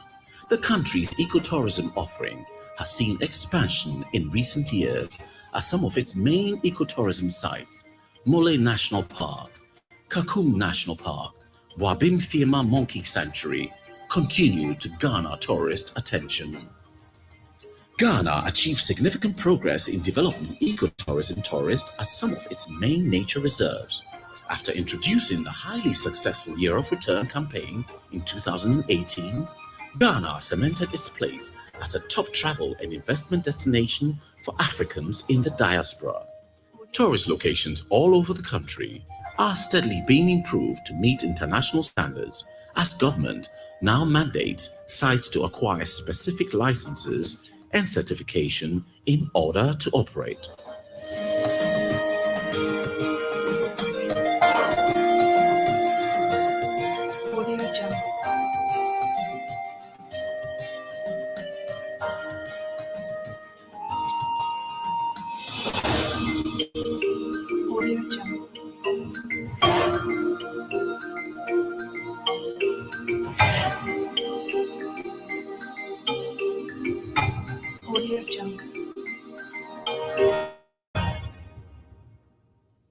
So I think I will end the presentation here. There are quite a lot of other things that you might want to see, but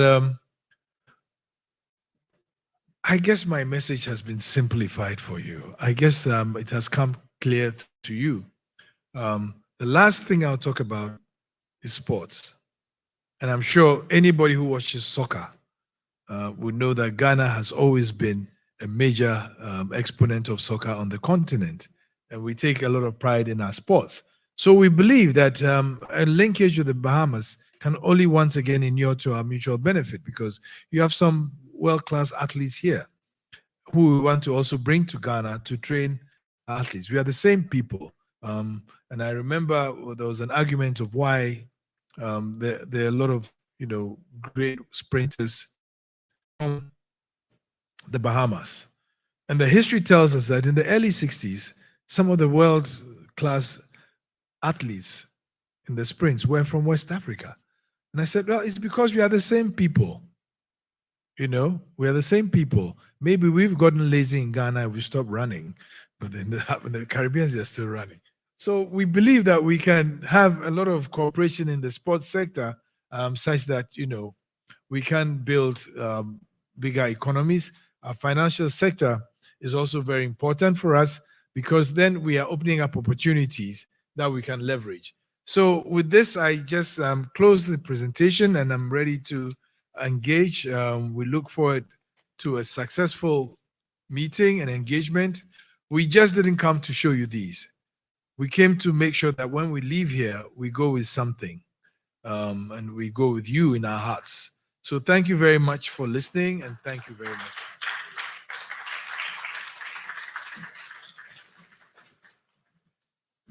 Let's give him another round of applause. That was Mr. Yofi Grant, the CEO of Ghana Investment Promotion Center. Again, we're glad to be in your country. Thank you so much for being here. I'd like to acknowledge the presence of the Prime Minister, Honorable Philip Davis, and then the spouse of the Prime Minister, Anne-Marie Davis, as well. Let's give them a round of applause. So we're going to continue with today's business summit. I would like to invite to the stage H.E. Andrews Wilson, Bahamas Ambassador Designate to Ghana. Let's give him a round of applause, please.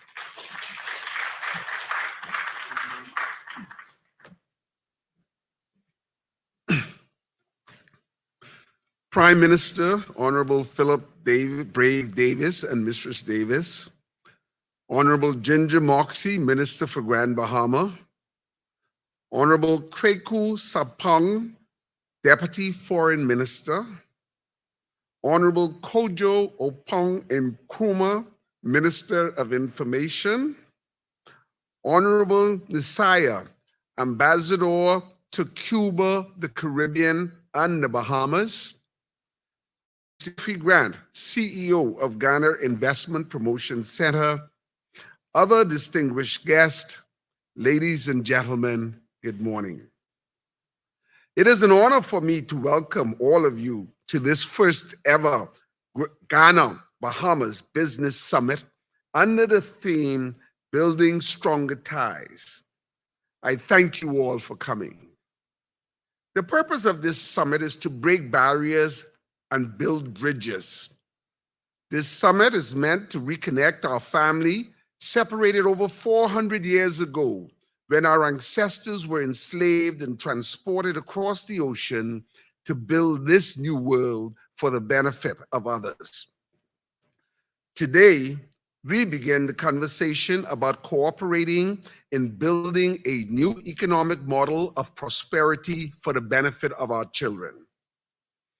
It is fitting that this conversation should begin here on the island of Nassau, which gave birth to Dr. Robert Love, the father of Pan-Africanism and mentor to Marcus Garvey, who was the mentor to Dr. Kwame Nkrumah, the founding father of what is today the Republic of Ghana.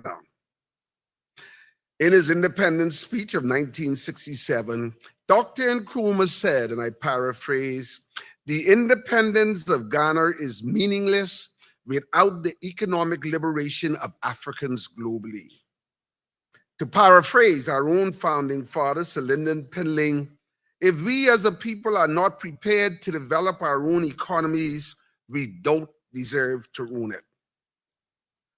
As an entrepreneur who has been traveling to Ghana regularly for 4 years, I have absolutely no doubt in our capacity to lift ourselves to the economic heights befitting our history and rich cultural legacy. During those years, despite the pandemic, I have tried a number of projects and enterprises with varying degrees of success. Each effort has yielded invaluable information, wonderful relationships, and a greater determination to find ways to harness Africa's potential for the development of our global family. The most important thing I have learned is that all of the ingredients for enterprise growth and development already exist. There is no need to reinvent the wheel. We just need to put the wheel on the wagon on the road, and move forward, upward, onward together. I know that through trade, enterprise, and investment, we can build durable partnerships that will increase business growth and revenue while also providing economic opportunities here and in our motherland and throughout Africa's vast global diaspora. A vital purpose of this summit must be to create systems and pathways that clarifies the way of identifying enterprises that already exist and are interested in investment, market access, and/or collaboration with entities on the other side of the ocean. What we need is cooperation from agencies and organizations already involved in enterprise development and export facilitation. Help us to understand what already exists and how to access it. Ghana has an abundance of natural resources: diamonds, gold, oil, natural gas, uranium, platinum, copper, cobalt, iron, bauxite, cocoa beans, timber, sugar, salt, silver, tropical fruits, and the capacity to feed our entire nation and so many more. Its most valuable resource is its young people. They are highly educated, entrepreneurial, tech-savvy, and hungry for opportunities. There are hundreds of universities in Ghana. The cost of an education, including room and board, can be had for less than the cost of tuition in our private schools here in the Bahamas.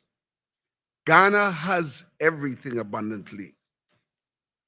Natural resources, as I've mentioned before, and the capacity to feed our entire nation.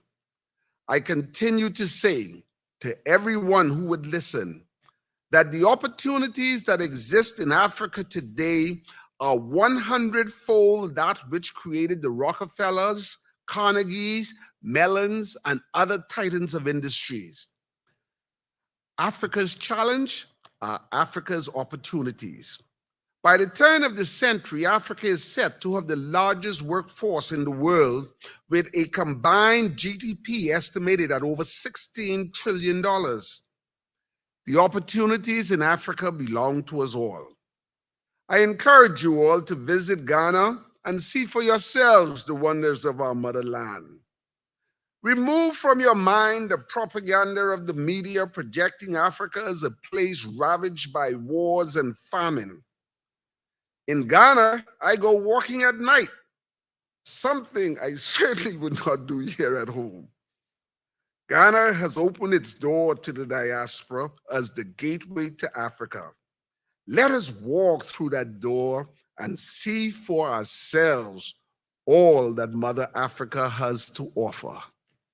I thank you very much.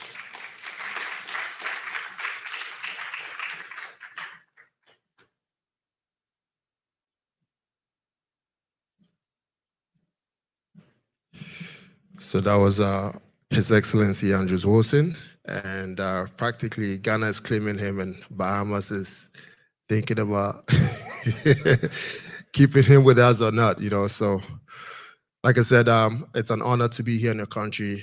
We've always heard about Bahamas. We've seen Bahamas on TVs, on TV screens, in the movies, and to now actually get to see it with our own eyes and build this relationship is really, really a dream come true for us as well. So we'll be looking forward to seeing and hearing more. This is not just the first, but it's actually a door opener, you know, bridging the gap. Our aim is to bridge the gap between the motherland and then the diaspora. So this is what we're here for. I'd like to move on to the next person on the list here. I'm going to invite Honorable Ginger Moxie, Minister for the Grand Bahama. Let's give her a round of applause, please.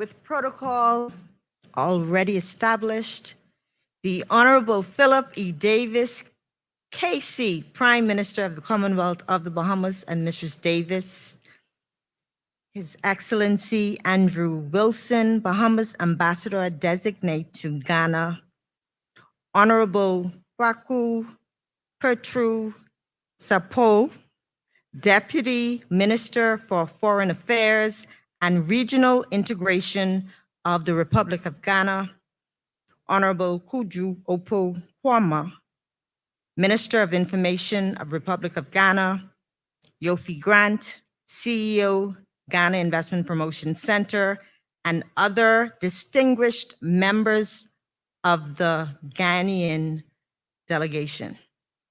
Good morning.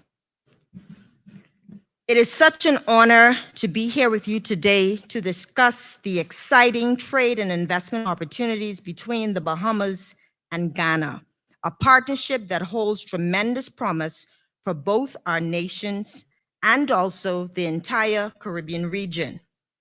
I stand before you as the Minister for Grand Bahama with a vision that extends beyond our shores to a land rich in culture, heritage, and immense opportunity, Ghana. As we contemplate the historical ties that bind us, we recognize the significant role of trade and the immense opportunities that lie before us. Trade has always been the lifeblood of economies, and when two nations join hands to explore new avenues, great things can happen. The Bahamas, with its strategic location and well-established infrastructure, stands as a gateway to the Caribbean, and it is the crossroads of two-way trade. Our beautiful island of Grand Bahama has emerged as a major transshipment terminal, facilitating the seamless flow of goods and creating linkages across continents. Ladies and gentlemen, what I find most intriguing is that the timing of such a historic trade mission could not have been better. You see, our government, as a government, we have never been more focused on trade and investment opportunities with Africa and Ghana in particular. And you being here this week as the first stop on your Ghana Diaspora Connect Roadshow speaks volumes of just how aligned both countries are on this matter of great importance. In fact, next month, I will lead a Bahamas delegation participating in an Africa trade and investment mission hosted by the Caribbean Export Development Agency from the 5th through 15th of June to Accra, Ghana, and Lagos, Nigeria. You'll be happy to know that most of our time will be spent in Ghana from the 5th through the 12th of June. This follows the historic signing between the African Export-Import Bank and the Caribbean Community, CARICOM, unlocking an astounding $1.5 billion in funding. This significant investment will fuel our ambitions, supporting initiatives that drive sustainable development and economic diversification. In December of 2022, our Prime Minister, Philip E. Davis, represented the Caribbean at the 10th Summit of OACPS Heads of State and Government in Luanda, Angola. And I was happy to join him on that mission where the significant contribution of the diaspora to economic, social, and cultural development was recognized. And it was also determined that the involvement of the diaspora would be facilitated. African presence in the Caribbean region is gaining momentum, and we must capitalize on this trend. The commitments made at the OACPS Summit with the Caribbean community demonstrate the strong desire for collaboration and partnership. It is also further recognized that the cultural and creative industries serve as an important level of economic diversification and growth and should be fostered, while noting that they account for a large and growing share of the GDP of many of the OACPS member states. So let me take you on a journey on the establishment of an African Caribbean marketplace right here in the Bahamas. I can see it already with Ghana leading the way as the gateway to Africa, while the Bahamas is the gateway to the Caribbean.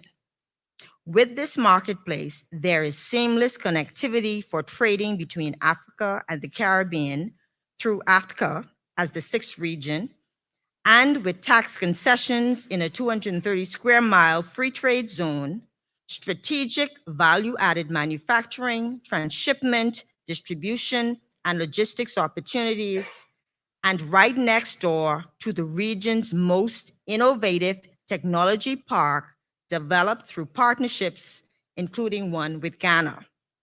Yes, for Ghana, an opportunity exists on my island, Grand Bahama Island, to become a part of an Afro-Carib marketplace, a world-class experience of products, cuisine, music, film, festivals, and art depicting the rich culture of Africa and the Caribbean.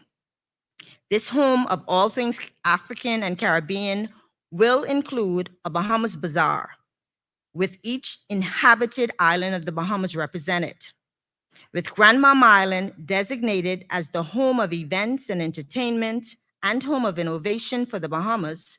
Folklore, folk arts, festivals, and culturally immersive experiences will take center stage. Being descendants of Africa, there will be an African section with pavilions from many African countries that depict the rich culture throughout the marketplace. Also, with the anticipated arrival of millions of annual cruise passengers to Grand Bahama Island, the Afro-Carib marketplace will play a central role in diversifying the tourism product for the island. It is envisioned that with the focus on African and Caribbean partnerships, the Afro-Carib marketplace will become the gateway to the Caribbean and become the signature destination in the world where you can get a taste of Africa and the Caribbean. With an amphitheater-style conceptual design, including a performance arts theater, African and Caribbean flavored concessions, and unique architecture that speaks to the authenticity of Africa and the Caribbean, in collaboration with Afro-XM Bank, the Caribbean Development Bank, and CAF, Development Bank of Latin America and the Caribbean. We'll partner with Caribbean Community, All Islands of the Bahamas, Creative Africa Nexus, CANEX, Sister Cities International, People to People International, and COF, the International Council of Organization of Folklore Festivals and Folk Art, and other organizations to create Afro Beats Festival, the Afro-Carib Sister Cities Summit, African and Caribbean Product Manufacturing, Caribbean Festivals, Bahamas Festivals, and other festivals, Caribbean Center for Resilience, and Caribbean Climate Smart initiatives. The marketplace will also host Caribbean events such as Design Caribbean and Carifesta. This shopping village will be utilized as the sales outlet for authentically African and Caribbean product providers, and the nearby distribution center between the air and sea ports will allow seamless trading of goods through one of the largest container port terminals in the region, with the ability to accommodate new Panamax cargo vessels. This is the real opportunity here. Africa's permanent footprint in the region, with Ghana leading the way, with an attractive destination that is destined to become one of the most exciting shopping and distribution hubs in the world. This marketplace will not only boost economic growth, but also strengthen the bonds of friendship and cultural understanding between our nations. To you, Honorable Minister Sarpong, just as a point of information, foreign affairs offices in countries who seek a presence in the region can become involved in the marketplace. So in a nutshell, I envision that through the Afro-Caribbean marketplace, opportunities will become available for Ghanaian businesses to trade products for distribution in the region through the Bahamas. It will also allow Ghana to establish a permanent presence depicting the opportunities of Ghana, powered by the Ghana Investment Promotion Center for the region. And ladies and gentlemen, we have already made so many inroads when it comes to our relationship with Ghana. So much so that next month, I will also lead a delegation to officially sign a sister city agreement with Pockesu, Princestown in Ahanta, West Ghana, municipality region, and the city of Nassau, Bahamas. This will be the first African sister city relationship based on historical research that links ancestry to the Ahanta region. And I would like to personally thank Mr. Christopher Davis and Ms. Angelique McKay, who has led the way with this and done an extraordinary job with assisting in the establishment of this relationship.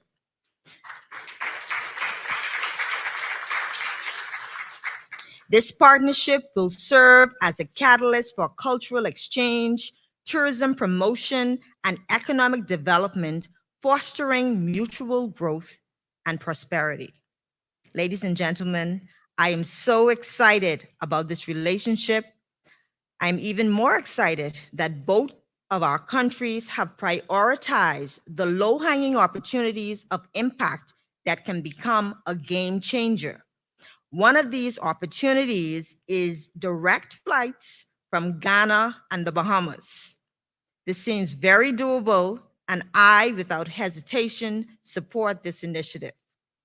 Also, Minister of Information, the Honorable Opong Kroma, and I are already in discussion about partnering on revolutionizing our tech industry here in the Bahamas, which we have dubbed Innovate 242.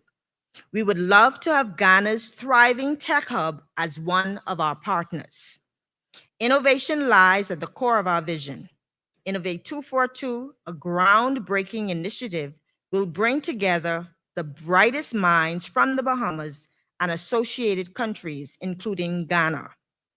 By harnessing the potential of the blue, green, and orange economies, we will create a future where sustainable development and prosperity go hand in hand.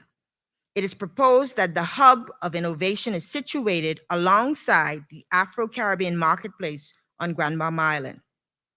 This Ghana Trade and Investment Mission, along with the upcoming Africa Trade and Investment Mission to Ghana and Nigeria in June, mark crucial milestones in our journey towards closer ties. Our aspirations extend beyond bilateral ties. We recognize the importance of engaging in larger platforms to showcase our potential. The upcoming International African Trade Fair in Cairo, Egypt, in November 2023, presents a unique opportunity to exhibit our products and services to a global audience. We must seize the chance to shine, capturing the attention of investors and forging new partnerships. And ladies and gentlemen, our blueprint for change seeks to empower Bahamians, and we believe that much of this will be done through the orange economy. We are proud to partner with Creative Africa Nexus, CANEX, to unleash the immense creative potential that resides within our nations that intertwines creativity, culture, and commerce. Together, we can build a vibrant ecosystem that nurtures artists, designers, and innovators, fostering economic growth and job creation through collaboration. Lastly, I am thrilled to announce that for the first time in history, the Bahamas has an ambassador designate to Ghana, His Excellency Andrew Wilson. This milestone appointment symbolizes our unwavering commitment to strengthening our diplomatic ties and the potential for collaboration between our two nations, as we are the same people. In closing, I believe that the trade and investment opportunities between the Bahamas and Ghana are immense. Our strategic location, coupled with our commitment to innovation and collaboration, makes us an ideal partner for Ghana in the region. I look forward to working with our Ghanaian counterparts to realize the full potential of this partnership and to build a brighter future for both our nations. Recognizing that we share more in common than we do differences, as you spread the message of coming home among the diaspora, I too would like to open our doors to you, because again, we are the same people. Thank you so much.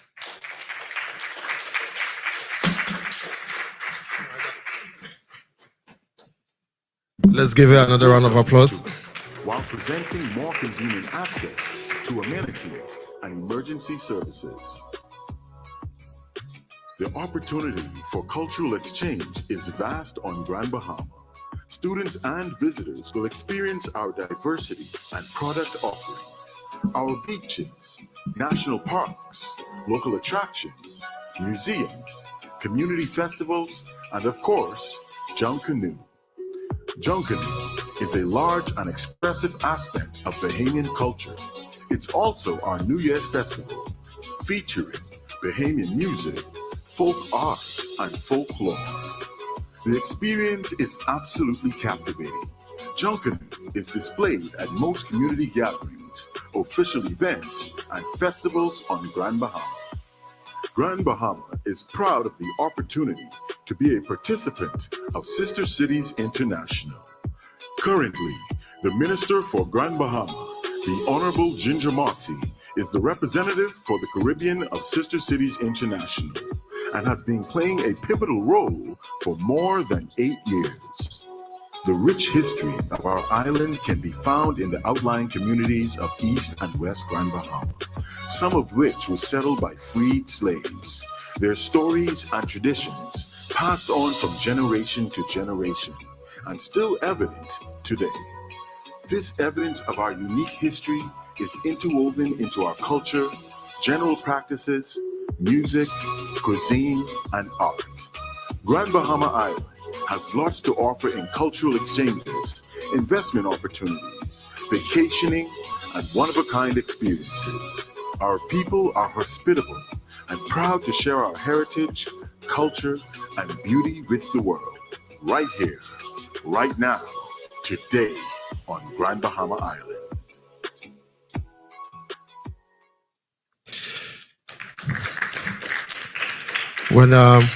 When I see videos like these, it just puts a smile on my face. You know, sometimes we sit in our countries or wherever we are and think of how it will be to be in another place. And to actually see it manifesting is more than a dream come true. Thank you again. And just continue with the program.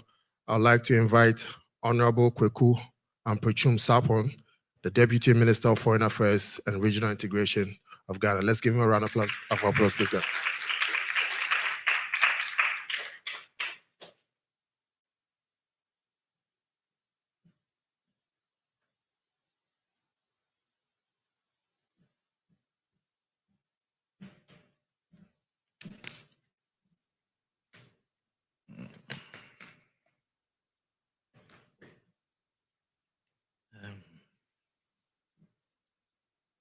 Good morning. I guess we are still in the morning. And let me thank the earlier speakers for the wonderful speeches that they've given. Wilfred Grant was normal, his flamboyant self, selling Ghana. No wonder you have continuously been elected and chosen by your peers as the #1 investment promoter on the African continent.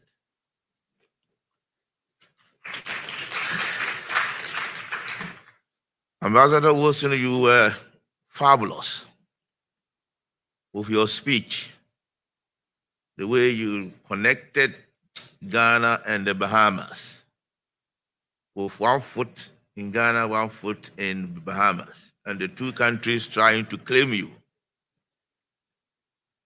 I call you ambassador at large, and I hope very soon you have the opportunity of presenting your letters of credence. And Minister Ginger, I like your speech. And we're looking forward to receiving you in Accra and then to the hinterland. I can see hunters in the crowd already.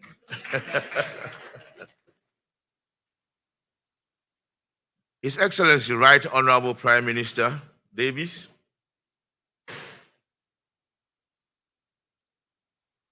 Madam Prime Minister, permit me to call you that, because you work for it and you earn it.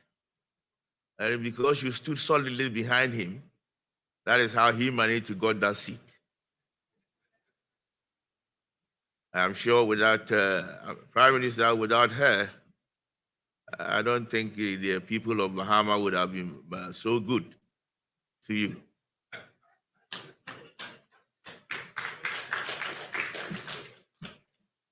Minister Kwejo Nkrumah, my boss here. Ambassador Insia, Ghana's High Commissioner to the Bahamas resident in Cuba.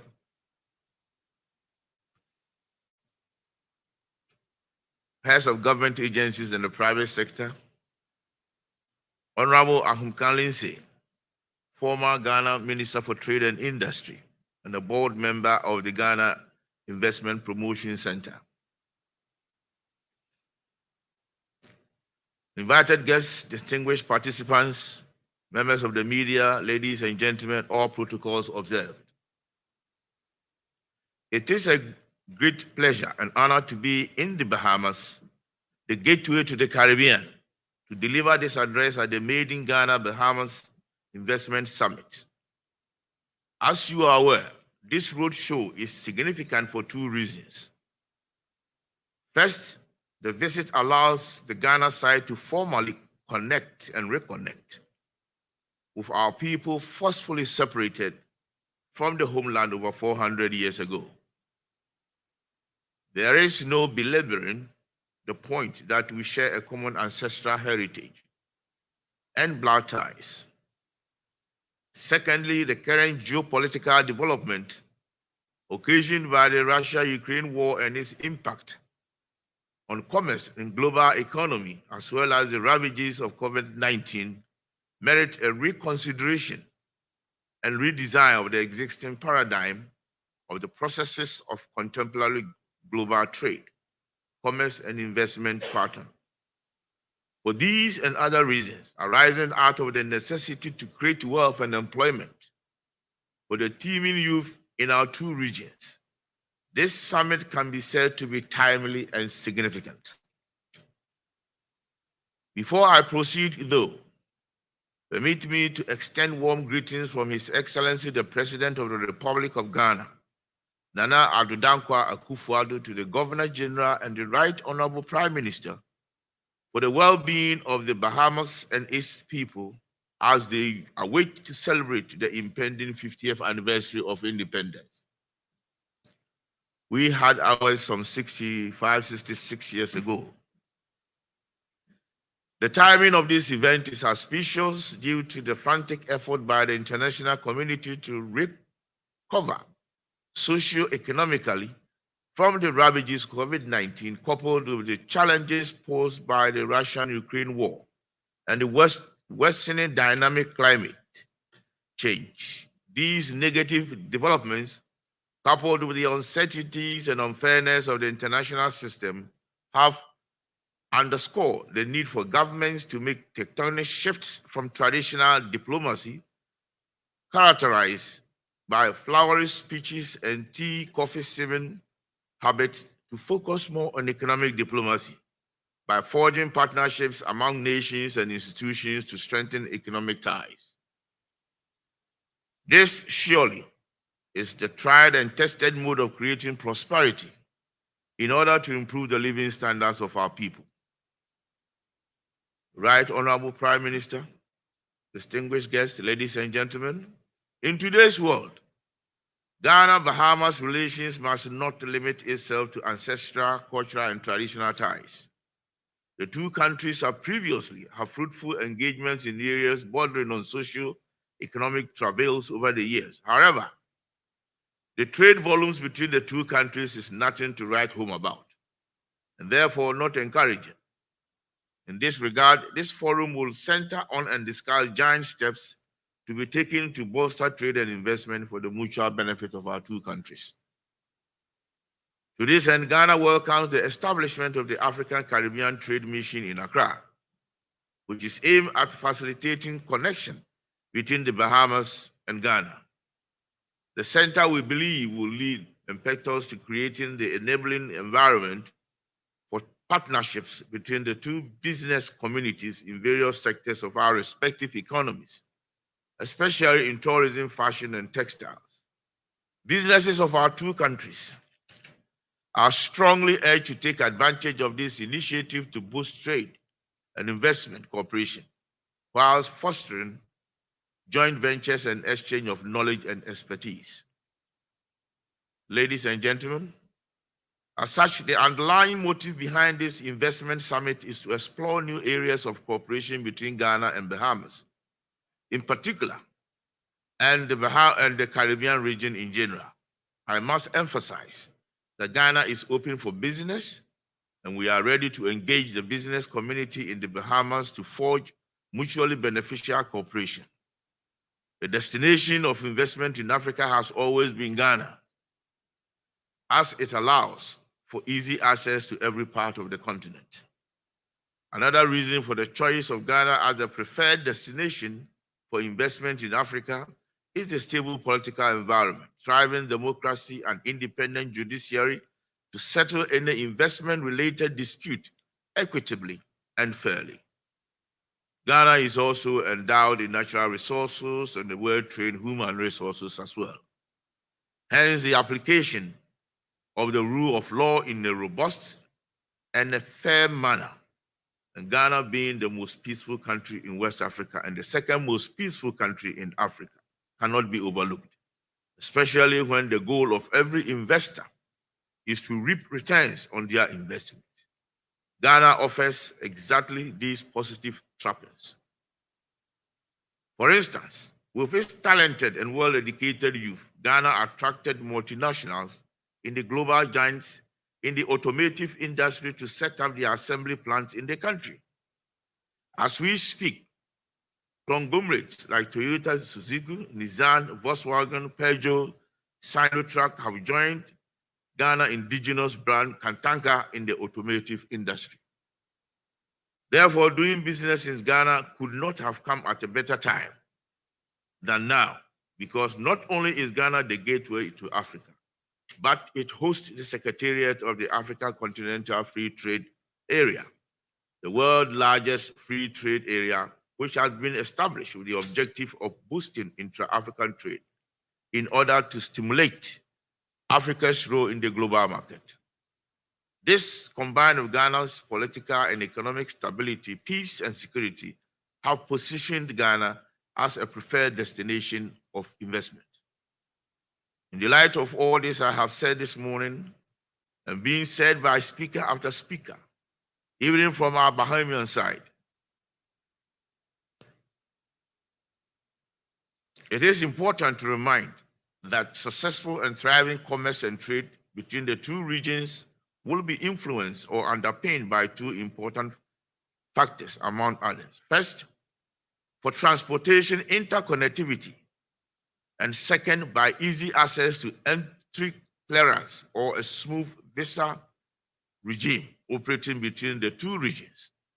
In this connection, the government of Ghana is fully committed to facilitating travels between our two countries by lending force to concluding a visa-free movement between Ghana and Bahamas citizens, as there currently exists between Ghana and other Caribbean countries, including Jamaica, Trinidad and Tobago, Barbados, St. Vincent and Grenadines. To facilitate a speedy conclusion of visa exemption, our two sides have reached some agreement whereby Ghana will communicate via diplomatic channels to the Bahamas government for a final document to be negotiated and signed to open the way for visa-free travels between our two countries.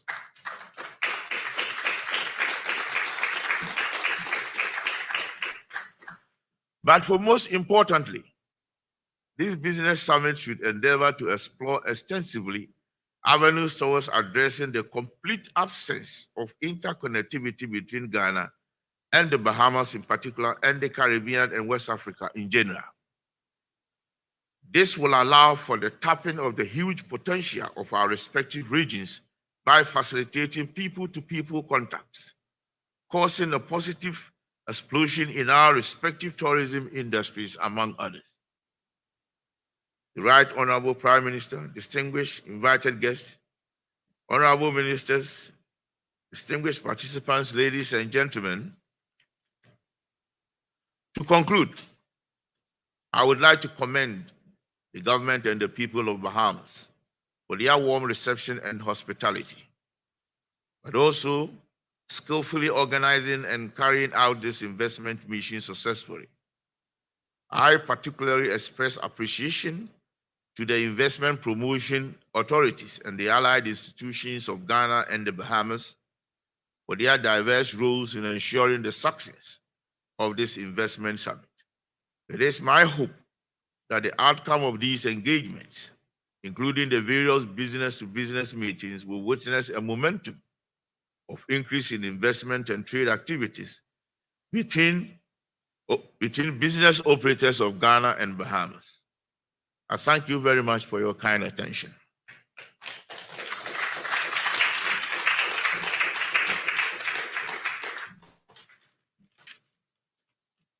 That was the Honorable Deputy Minister of Foreign Affairs and Regional Integration, Mr. Kweku Ampachum Sapon. Now we're going to get to another important part of this summit. I would love to introduce to the podium now the Honorable Philip Edward Davis, Prime Minister of the Bahamas. Let's stand and give him a round of applause.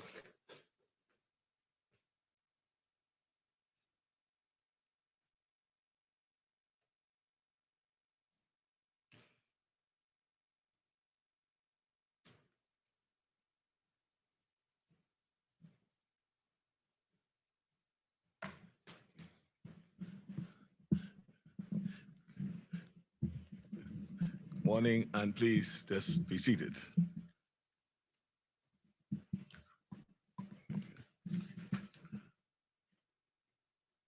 Our distinguished guests, the delegation from Ghana, do convey my sincerest appreciation to President Nana for causing this event to happen. We have been talking about something like this from November 2021, when we first met in Glasgow, and to see it come to reality is truly, truly a thrilling moment for me. So distinguished guests, ladies and gentlemen, let me again say good morning. I'm truly delighted to be here at the Ghana-Caribbean Business Summit, held under the theme, the fitting theme, and timely, of building stronger ties. Today is a special day. Today we build new relationships while fortifying old ones. Today we forge a promising mutually beneficial future with the Republic of Ghana and the Commonwealth of the Bahamas. The work of the African Export-Import Bank in this region is a clear testament to the power of collaboration between our two nations. Our partnership, built on a shared history and common aspirations, only stands to grow stronger through forums like this very summit. In honoring our shared history, I begin today with a short tale about that infamous spider, Anansi, perhaps the most popular character in West African and Caribbean folklore. Anansi, the spider, and his antics have shed light on human nature and elicited resounding laughs for countless of generations. Anansi is a symbol of the African and Caribbean connection, a vibrant cultural relic for which we have the Akan Ashanti people of what is now Ghana to thank. The story I will share with you today is called Anansi and Goat at the river. Goat was running and Anansi was chasing. Goat ran and ran. And then he came to the river. Goat couldn't swim. Goat looked over and saw a dog on the other side of the river. "Help me, dog," cried Goat. And then Goat turned himself into a stone. And Nancy ran up. "Did you see Goat come this way?" he asked. "I'll tell you if you throw me that stone," said Dog. And so Anansi grabbed the stone and threw it to Dog. When the stone hit the ground, it turned back into Goat. "I had Goat in my hand," Anansi groaned, "but then I let him go." Typically, Anansi uses tricks to get his way. But in this story, he gets outwitted by Goat. I choose to recount this story for two reasons. For one, it reminds us to be careful to hold on to the opportunities we seize, even if they appear to just be rocks by the riverside. The second reason I choose this story is because Goat's example shows us that self-reliance can only take us so far. Alone, we would succumb to our assailants. Alone, we would not cross the river. Similarly, in this era of interdependence, no nation can truly prosper in isolation. Building stronger ties between Africa and the Caribbean is about more than harking back to a joint past. It is about constructing a shared future and executing a common vision for mutual growth and opportunity. South-South cooperation remains essential if our nations are to cultivate just, prosperous, and citizen-centric societies. The African Export-Import Bank's role in enhancing economic cooperation is a shining example of the fruit successful international partnerships can yield. It reminds us that collaboration has accomplished much before and can accomplish even more in the years to come. Considering the bank's impact and the auspicious summit in which we now find ourselves, let us take the opportunity to commit ourselves to open and transparent dialogue on issues which matter most. Let us work together to tackle rising inflation, to expand new opportunities for trade, and to chart fresh paths for foreign direct investments. Ghana and the Bahamas may be relatively young nations with an even younger bilateral relationship, but that does not mean our countries cannot become a beacon for international cooperation. Just last year, the Bahamas signed a memorandum of understanding with the African Export-Import Bank, which has paved the way for the Multilateral Trade Finance Bank to establish a Caribbean Exim Bank. This development promises to fill existing gaps in the region, particularly as it relates to private sector businesses seeking international funding, while offering a range of key services such as trade and project financing, export development bank, guarantees and trade information, as well as advisory services. The bank has also indicated that following upon the opening of a regional office, it envisions committing an investment of $700 million in the Caribbean Development Bank. Now, that's quite apart from making available up to $3 billion. Now 1.5 is committed. As soon as I get 2 of the other countries to sign on to the memorandum of understanding, that $1.5 billion that's already been committed will expand $3 billion from that bank.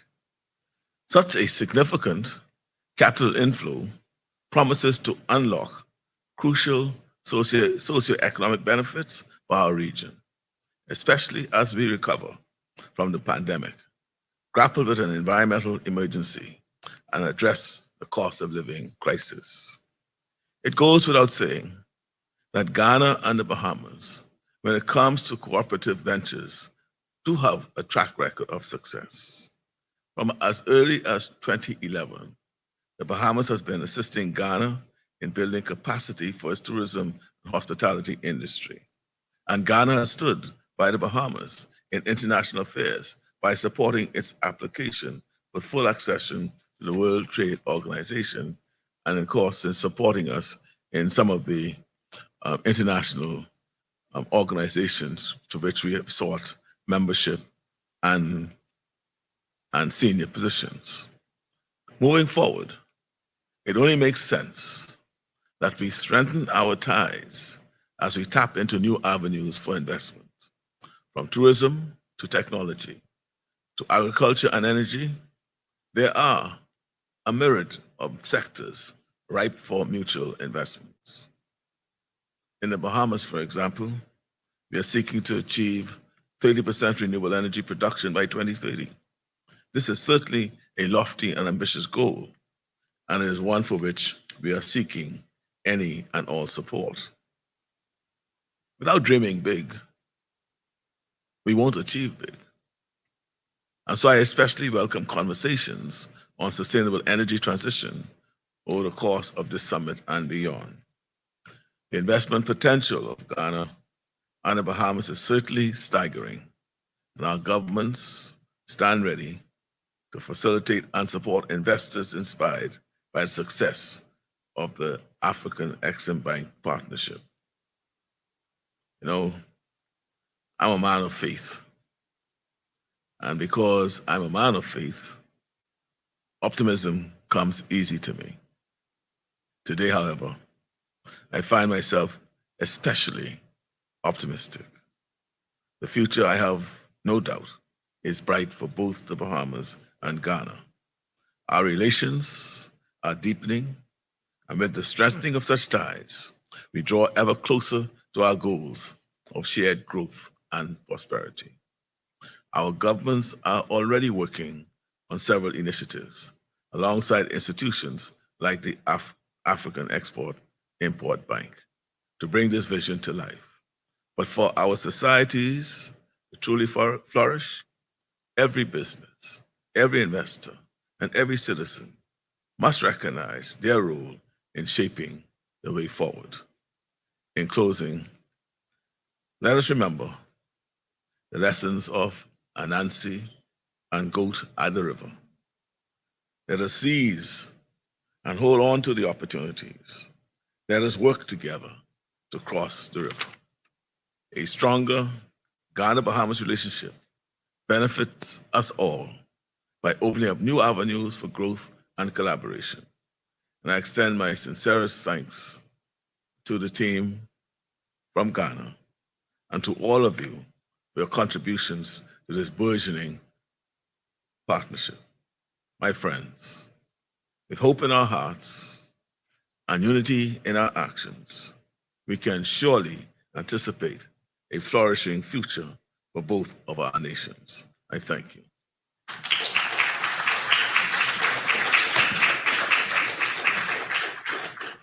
And before I leave the podium, just let me assure Deputy Minister of Foreign Affairs that instructions have already been given to ensure that we have the reciprocal visa waiver. I was of the view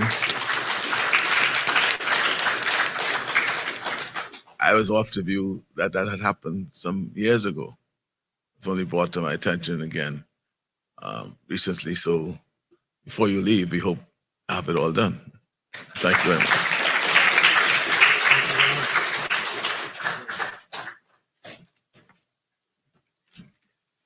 Let's give it up for him again.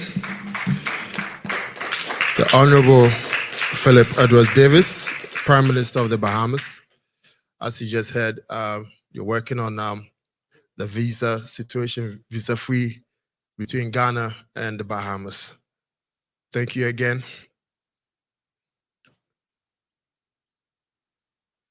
For being present at the summit. We're going to take a coffee break and we reconvene again. I think it's emotional for everybody. Every African American should experience it for their own soul. It's for your soul. You know, your soul is here. And so this is nothing but greatness being here. I mean, you know, this is home. It's when we get here, the first time I came here, I couldn't stop crying because I had come to a place called home, which I had never been. And I felt robbed. And so I'm good now. Now, you know, we're doing some business over here.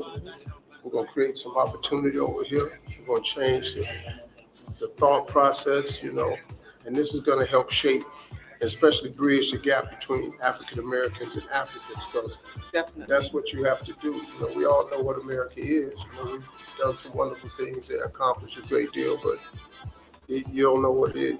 You got to go home, though. Yes, thank you.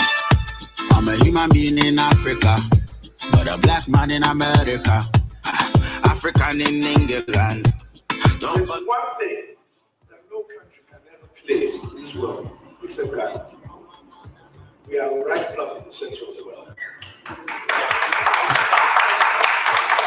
Ghana is the only country that is on longitude 0, closest to latitude 0. No other country can play that. So even as a logistics hub, we are uniquely positioned. We are equidistant from everywhere else, but we are uniquely positioned to draw everybody into this small country of ours for Ghana.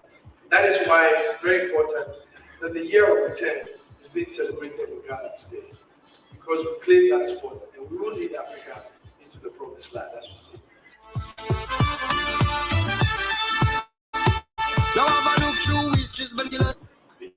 Because of the African Trade Agreement, which brings all of us, all 55 countries in Africa, into one big market.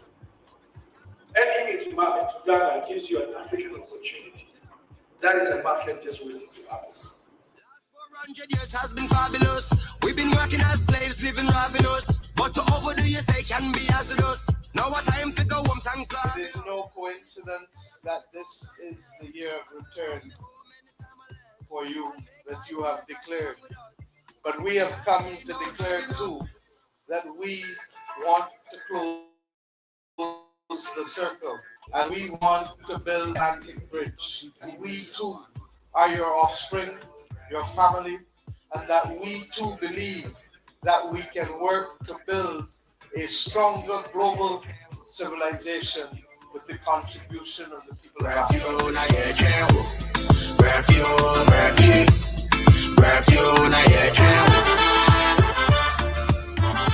As we draw the curtains on this bold initiative, we should now look beyond the return and build on the dividends chalked.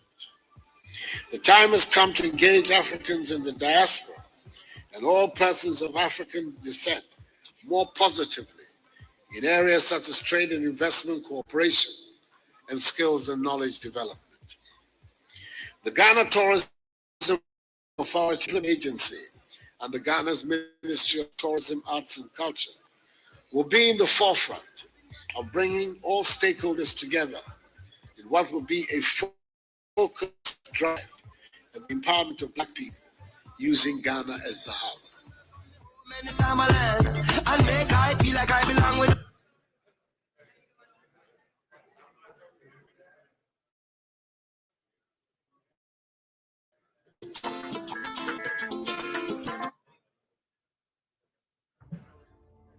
When we throw a cloth over our shoulders and slip into a fancy dress for that engagement, or swirl around in our batakari,